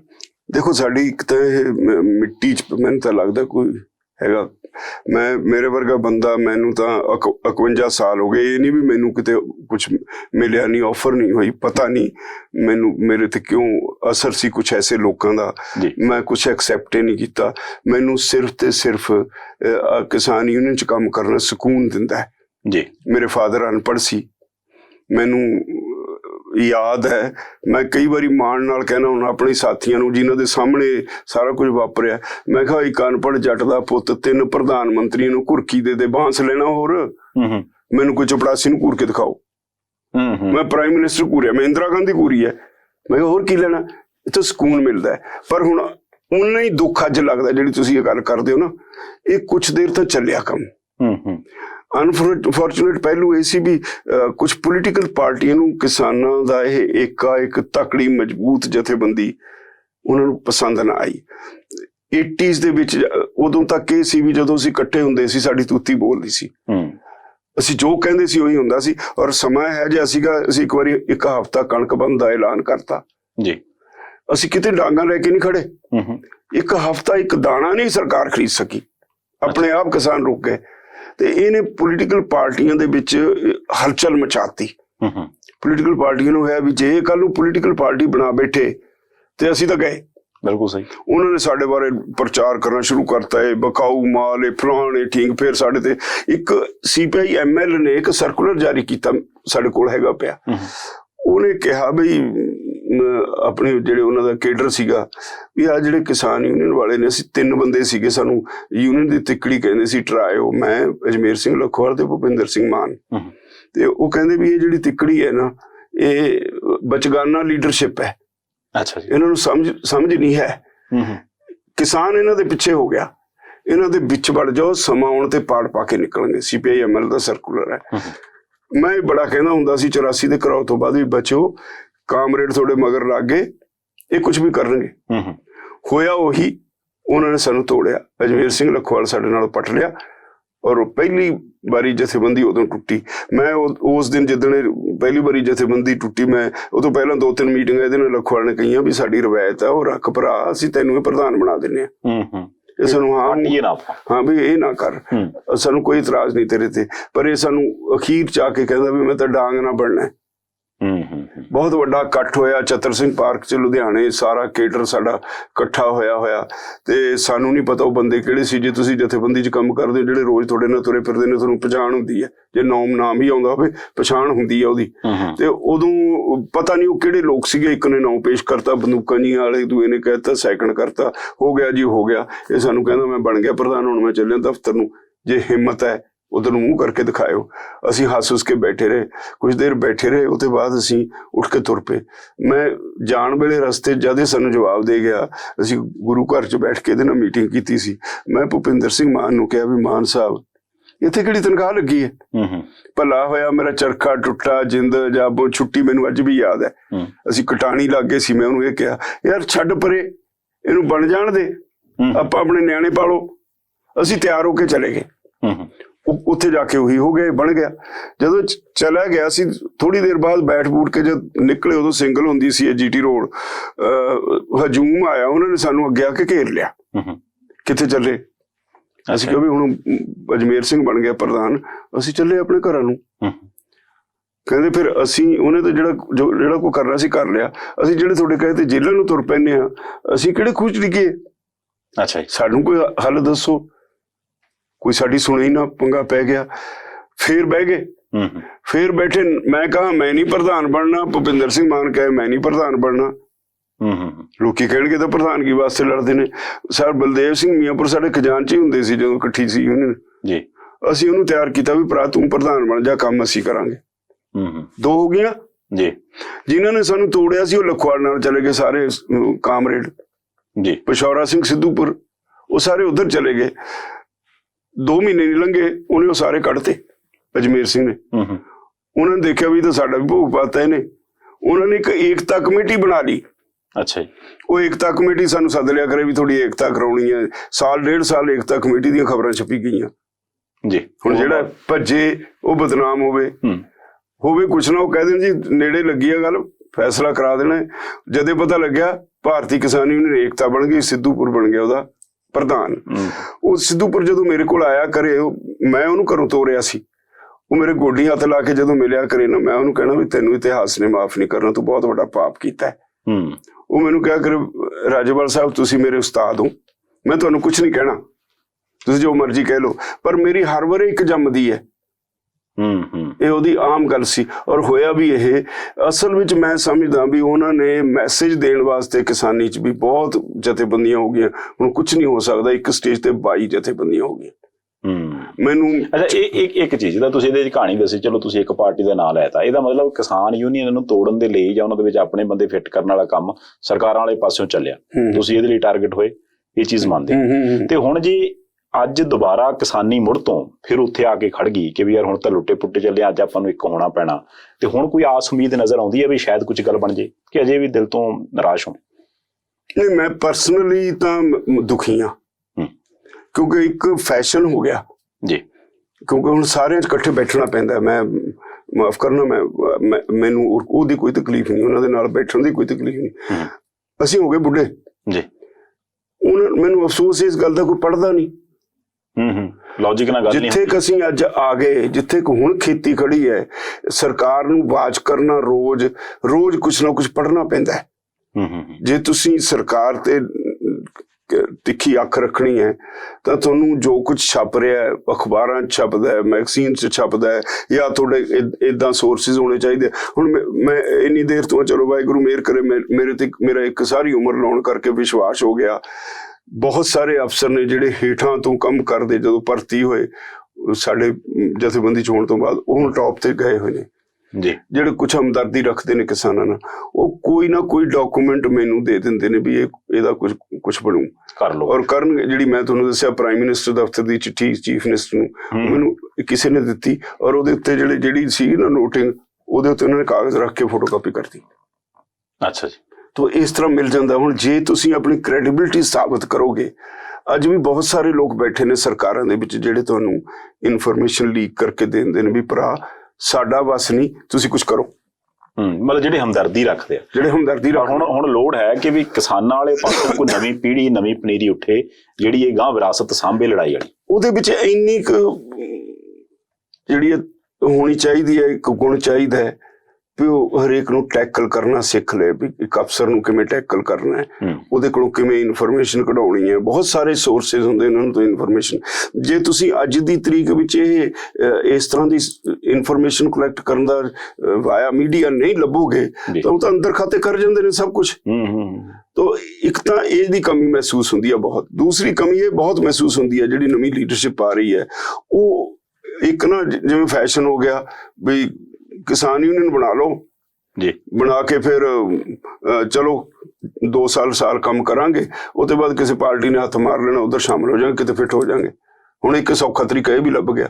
ਬਹੁਤ ਸਾਰੀਆਂ, ਮੈਂ ਨਾਂ ਨਹੀਂ ਲੈਣਾ, ਇੱਦਾਂ ਦੀਆਂ ਜਥੇਬੰਦੀਆਂ ਇਕੱਠੇ ਹੋਏ ਆ। ਹੁਣ ਕੋਈ ਇੱਕ ਬਲਾਕ 'ਚ ਹੈ, ਕੋਈ ਥੋੜੇ ਜਿਹੇ 20-30 ਪਿੰਡਾਂ 'ਚ ਹੈ, ਔਰ ਜਦੋਂ ਉਹਨਾਂ ਨੂੰ ਗੱਲ ਕਰੀ ਤੇ ਕੋਰੇ ਨੇ ਕੱਖ ਵੀ ਨਹੀਂ ਪਤਾ ਵੀ ਕੀ ਹੈ। ਜੇ ਕਈ ਦਾ ਗੰਨੇ ਦੀ ਪ੍ਰੋਬਲਮ ਹੈ, ਤੁਹਾਨੂੰ ਪਤਾ ਕਦੇ ਸ਼ੂਗਰ ਕੇਨ ਐਕਟ ਪੜਿਆ? ਜੀ, ਕਦੇ ਵੀ ਨਹੀਂ ਦੇਖਿਆ। ਮੈਨੂੰ ਕਹਿੰਦੇ ਉਹ ਕੀ ਹੁੰਦਾ? ਗੰਨੇ ਦੀ ਲੜਾਈ ਲੜਨ ਵਾਲੇ ਲੋਕ ਨੇ। ਤੋ ਇਹ ਸਮੱਸਿਆ ਵੀ ਇੰਨੀਆਂ ਜਥੇਬੰਦੀਆਂ ਖੜੀਆਂ ਹੋ ਗਈਆਂ, ਇਹ ਹੈ ਤਾਂ ਜੀ ਕੋਈ ਬਹੁਤਾ ਮਤਲਬ ਸੁਖਾਵਾਂ ਨਿਸ਼ਾਨੀ ਨਹੀਂ ਹੈ। ਮੈਂ ਸਮਝ ਗਿਆ ਰਾਜੇਵਾਲ ਸਾਹਿਬ, ਤੁਹਾਡੇ ਦਿਲੀ ਭਾਵਨਾਵਾਂ ਹੀ ਆ ਗਈਆਂ। ਜਾਂਦੇ ਕੋਈ 2 ਮਿੰਟ ਸਾਡੇ ਇਸ ਪਲੇਟਫਾਰਮ ਤੋਂ ਅਪੀਲ ਕਰਨੀ ਚਾਹੋ ਅੱਜ ਦੇ ਮਾਹੌਲ 'ਚ ਕਿਸਾਨਾਂ ਨੂੰ, ਲੀਡਰਾਂ ਨੂੰ, ਆਮ ਲੋਕਾਂ ਨੂੰ? ਜ਼ਰੂਰ। ਦੇਖੋ, ਅੱਜ ਬਹੁਤ ਕੁਛ ਹੈ। ਮੈਨੂੰ ਕਸ਼ਟ ਹੈ। ਇੱਕ ਦਿਨ ਮੈਨੂੰ ਕਿਸੇ ਦਾ ਫੋਨ ਆਇਆ ਵੀ ਬਹੁਤ ਸਾਰੇ ਲੋਕ ਇਸ ਗੱਲ ਨੂੰ ਤੁਰੇ ਫਿਰਦੇ ਨੇ, ਇਹ ਅੰਦੋਲਨ ਚੱਲ ਰਿਹਾ ਹੈ, ਉਹ ਕਹਿੰਦੇ ਫੰਡ ਇਕੱਠਾ ਕਰੀ ਜਾ ਰਹੇ ਨੇ। ਇੱਕ ਬੰਦੇ ਨੇ ਫੋਨ ਕੀਤਾ ਵੀ ਮੈਂ ਤਾਂ ਭਜਾ ਦਿੱਤੇ। ਮੈਂ ਕਿਹਾ ਵੀ ਫਿਰ ਉਹਨੂੰ ਦਿਓ ਜਿਹਨੂੰ ਤੁਸੀਂ ਜਾਣਦੇ ਹੋ, ਤੁਹਾਡੇ ਇਲਾਕੇ ਦਾ। ਉਹ ਕਹਿੰਦੇ ਸਾਨੂੰ ਪਤਾ ਨਹੀਂ ਉਹ ਕੌਣ ਸੀ, ਸਾਰੇ ਸ਼ਹਿਰ ਚੋਂ ਪੈਸੇ ਇਕੱਠੇ ਕਰਕੇ ਲੈ ਗਏ। ਇੱਕ ਤਾਂ ਇਹ ਕੁਛ ਹੋ ਰਿਹਾ ਤੁਹਾਡੇ ਨਾਂ ਤੇ, ਖੇਤੀ ਵਾਲਿਆਂ ਦੇ ਨਾਂ ਤੇ ਬਹੁਤ ਕੁਛ ਹੋ ਰਿਹਾ। ਇੱਕ ਠੱਲ ਪਾਓ, ਆਪਣੇ ਬੱਚਿਆਂ ਨੂੰ ਜੋ ਮਰਜ਼ੀ ਕਰੋ, ਵਿਦੇਸ਼ਾਂ 'ਚ ਭੇਜਣ ਤੋਂ ਠੱਲ ਪਾਓ। ਉਹਨਾਂ ਨੂੰ ਐਜੂਕੇਸ਼ਨ ਇੱਥੇ ਕੁਆਲਿਟੀ ਦੀ ਦਿਓ। ਇਹਨਾਂ ਨੇ ਨਹੀਂ ਦੇਣੀ, ਆਪ ਦਿਓ ਐਜੂਕੇਸ਼ਨ ਕੁਆਲਿਟੀ ਦੀ। ਤੁਸੀਂ ਮਾੜਾ ਸਾਫ਼ ਖਾ ਲਓ, ਬਹੁਤ ਜ਼ਰੂਰੀ ਤਾਂ ਨਹੀਂ ਹੈਗਾ ਵੀ ਤੁਸੀਂ ਚਿਕਨ ਨਾਲੇ ਰੋਟੀ ਖਾਣੀ ਹੈ। ਸਾਦਾ ਖਾ ਲਓ, ਸਾਦਾ ਪਹਿਨ ਲਓ। ਬੱਚਾ ਤੁਹਾਡੀ ਲਾਇਬਿਲਿਟੀ ਹੈ, ਉਹਨੂੰ ਪੜ੍ਹਾ ਲਿਖਾ ਕੇ ਇੱਕ ਵਧੀਆ ਇਨਸਾਨ ਬਣਾ ਲਓ। ਇੱਕ ਤਾਂ ਮੇਰੀ ਇਹ ਬੇਨਤੀ ਹੈ। ਦੂਜੀ, ਜਿਹੜੇ ਬਾਹਰ ਬੈਠੇ ਵੀਰ ਨੇ ਉਹਨਾਂ ਕੋਲ ਵੀ ਬਹੁਤ ਜਾਂਦੇ ਨੇ ਪੈਸੇ ਲੈਣ। ਰੱਬ ਦਾ ਵਾਸਤਾ ਉਹਨਾਂ ਨੂੰ ਪੈਸੇ ਨਾ ਦਿਓ। ਉਹ ਆ ਕੇ ਇੱਥੇ ਰਾਜਨੀਤੀ ਕਰਕੇ, ਜਿਹੜੇ ਰਾਜਨੀਤੀ ਵਾਲੇ ਨੇ ਮੈਂ ਸਾਰੇ ਦੇਖ ਲਏ, ਕਿਸੇ ਦੀ ਲੋਕਾਂ ਦੇ ਮੁੱਦਿਆਂ ਤੇ ਪਕੜ ਨਹੀਂ। ਨਾ ਉਹ ਇਹਨੂੰ ਜ਼ਰੂਰੀ ਸਮਝਦੇ ਨੇ। ਉਹ ਸਮਝਦੇ ਨੇ ਵੀ ਮੈਨੂੰ ਤਾਂ ਪਿੰਡ 'ਚ ਪਾਰਟੀਬਾਜ਼ੀ ਹੋਵੇ, ਇੱਕ ਗਰੁੱਪ ਮੇਰੇ ਨਾਲ, ਇੱਕ ਦੂਜੇ ਨਾਲ ਮੇਰਾ ਸਰਦਾ ਹੈ। ਉਹ ਸਮਝਦੇ ਨੇ ਵੀ ਮੈਂ ਜਦੋਂ ਵੋਟਾਂ ਆਉਣੀਆਂ, ਮੈਨੂੰ ਕਿਹੜੇ ਬੰਦੇ ਨੇ ਜਿਹੜੇ ਸ਼ਰਾਬ ਦੇ ਬਦਲੇ ਵੋਟ ਦਿੰਦੇ ਨੇ, ਉਹਨਾਂ ਦੀਆਂ ਲਿਸਟਾਂ ਬਣਾਉਂਦੇ ਨੇ ਉਹ। ਤੇ ਉਹ ਪੈਸਾ ਤੁਸੀਂ ਇੱਧਰੋਂ ਦੇਈ ਜਾਂਦੇ ਹੋ ਵੀ ਮੇਰੇ ਪਿੰਡ ਦਾ ਜੀ, ਮੇਰੇ ਫਲਾਣੇ ਤੋਂ ਦੋਸਤ ਦਾ ਹੈਗਾ ਜੀ, ਮੈਂ ਉਹਨੂੰ ਪੈਸੇ ਕੋਈ ਇਕੱਠੇ ਕਰਕੇ ਵੀ ਦੇ ਦਿੰਦਾ। ਉਹ ਫਿਰ ਸਾਡੇ ਤੇ ਲਾਉਂਦੇ ਨੇ। ਮੈਂ ਸਮਝਦਾ ਇਹ ਸਾਰਾ ਸਿਸਟਮ ਜਿਹੜਾ ਨਾ, ਜੇ ਤੁਸੀਂ ਠੀਕ ਬੰਦੇ ਲਿਆਉਣੇ ਚਾਹੁੰਦੇ ਹੋ ਤਾਂ ਠੀਕ ਬੰਦਿਆਂ ਦੀ ਸਿਲੈਕਸ਼ਨ ਵਿੱਚ ਤਾਂ ਮਦਦ ਕਰੋ ਜੀ, ਪਰ ਇਹ ਪੈਸੇ ਪੂਸਿਆਂ ਵਾਲਾ ਚੱਕਰ ਬੰਦ ਕਰੋ। ਬਿਲਕੁਲ ਸਹੀ। ਇਹ ਆਉਣ ਵਾਲਾ ਸਮਾਂ ਐਸਾ ਹੈ ਵੀ ਕਿਸਾਨੀ ਨੇ ਨਹੀਂ ਬਚਣਾ ਜੇ ਅਸੀਂ ਚੌਕਸ ਨਾ ਹੋਵਾਂਗੇ। ਕਿਸਾਨੀ ਨੇ ਨਹੀਂ ਬਚਣਾ ਜੇ ਉਹਨੇ ਆਪਣੇ ਬੱਚਿਆਂ ਵੱਲ ਧਿਆਨ ਨਾ ਦਿੱਤਾ। ਜੇ ਕਿਸਾਨੀ ਨੇ ਨਹੀਂ ਬਚਣਾ ਜੇ ਉਹ ਆਪਣੀ ਮਿਹਨਤ ਨੂੰ ਬਚਾਉਣ ਵਾਸਤੇ ਸੰਘਰਸ਼ 'ਚ ਨਾ ਆਇਆ। ਬਿਲਕੁਲ ਸਹੀ। ਰਾਜੇਵਾਲ ਸਾਹਿਬ, ਤੁਸੀਂ ਆਏ ਤੇ ਤੁਸੀਂ ਇੰਨੀਆਂ ਡਿਟੇਲ 'ਚ ਅੰਦਰਲੀਆਂ ਤੋਂ ਲੈ ਕੇ ਆਪਣੇ ਦਿਲ ਦੀਆਂ ਗੱਲਾਂ ਵੀ ਕਰ ਲਈਆਂ। ਤੁਹਾਡਾ ਬੜਾ ਧੰਨਵਾਦ। ਬਹੁਤ ਮਿਹਰਬਾਨੀ। ਵਾਹਿਗੁਰੂ ਜੀ ਖਾਲਸਾ, ਵਾਹਿਗੁਰੂ ਜੀ ਫਤਿਹ ਜੀ। ਇਸ ਦੇ ਨਾਲ ਹੀ ਇਸ ਪ੍ਰੋਗਰਾਮ ਨੂੰ ਆਪਾਂ ਇੱਥੇ ਸਮਾਪਤ ਕਰਦੇ ਹਾਂ। ਤੇ ਮੇਰੀ ਇਹ ਬੇਨਤੀ ਆਖਰ ਦੇ ਵਿੱਚ ਇਹ ਹੈ ਕਿ ਵੀਡੀਓ ਜੇ ਤੁਹਾਨੂੰ ਸੋਸ਼ਲ ਮੀਡੀਆ ਤੇ ਲੱਭੇ ਤੇ ਜਿੰਨੀ ਵੱਧ ਤੋਂ ਵੱਧ ਅੱਗੇ ਦੂਰ ਤੱਕ ਪਹੁੰਚਾ ਸਕਦੇ ਹੋ, ਪਹੁੰਚਾਇਓ ਜ਼ਰੂਰ, ਕਿਉਂਕਿ ਤੁਹਾਨੂੰ ਅੰਦਰ ਤੋਂ ਲੈ ਕੇ ਤੇ ਅੱਜ ਦੀ ਸਥਿਤੀ ਤੱਕ ਦੀ ਕਹਾਣੀ ਭਾਰਤੀ ਕਿਸਾਨ ਯੂਨੀਅਨ ਤੋਂ ਸਰਦਾਰ ਬਲਬੀਰ ਸਿੰਘ ਰਾਜੇਵਾਲ ਹੋਰਾਂ ਨੇ ਸੁਣਾ ਦਿੱਤੀ। ਦੇਖਦੇ ਰਹਿਣਾ ਪ੍ਰਾਈਮ ਏਸ਼ੀਆ TV, ਤੁਹਾਡਾ ਆਪਣਾ ਤੁਹਾਡੇ ਲਈ।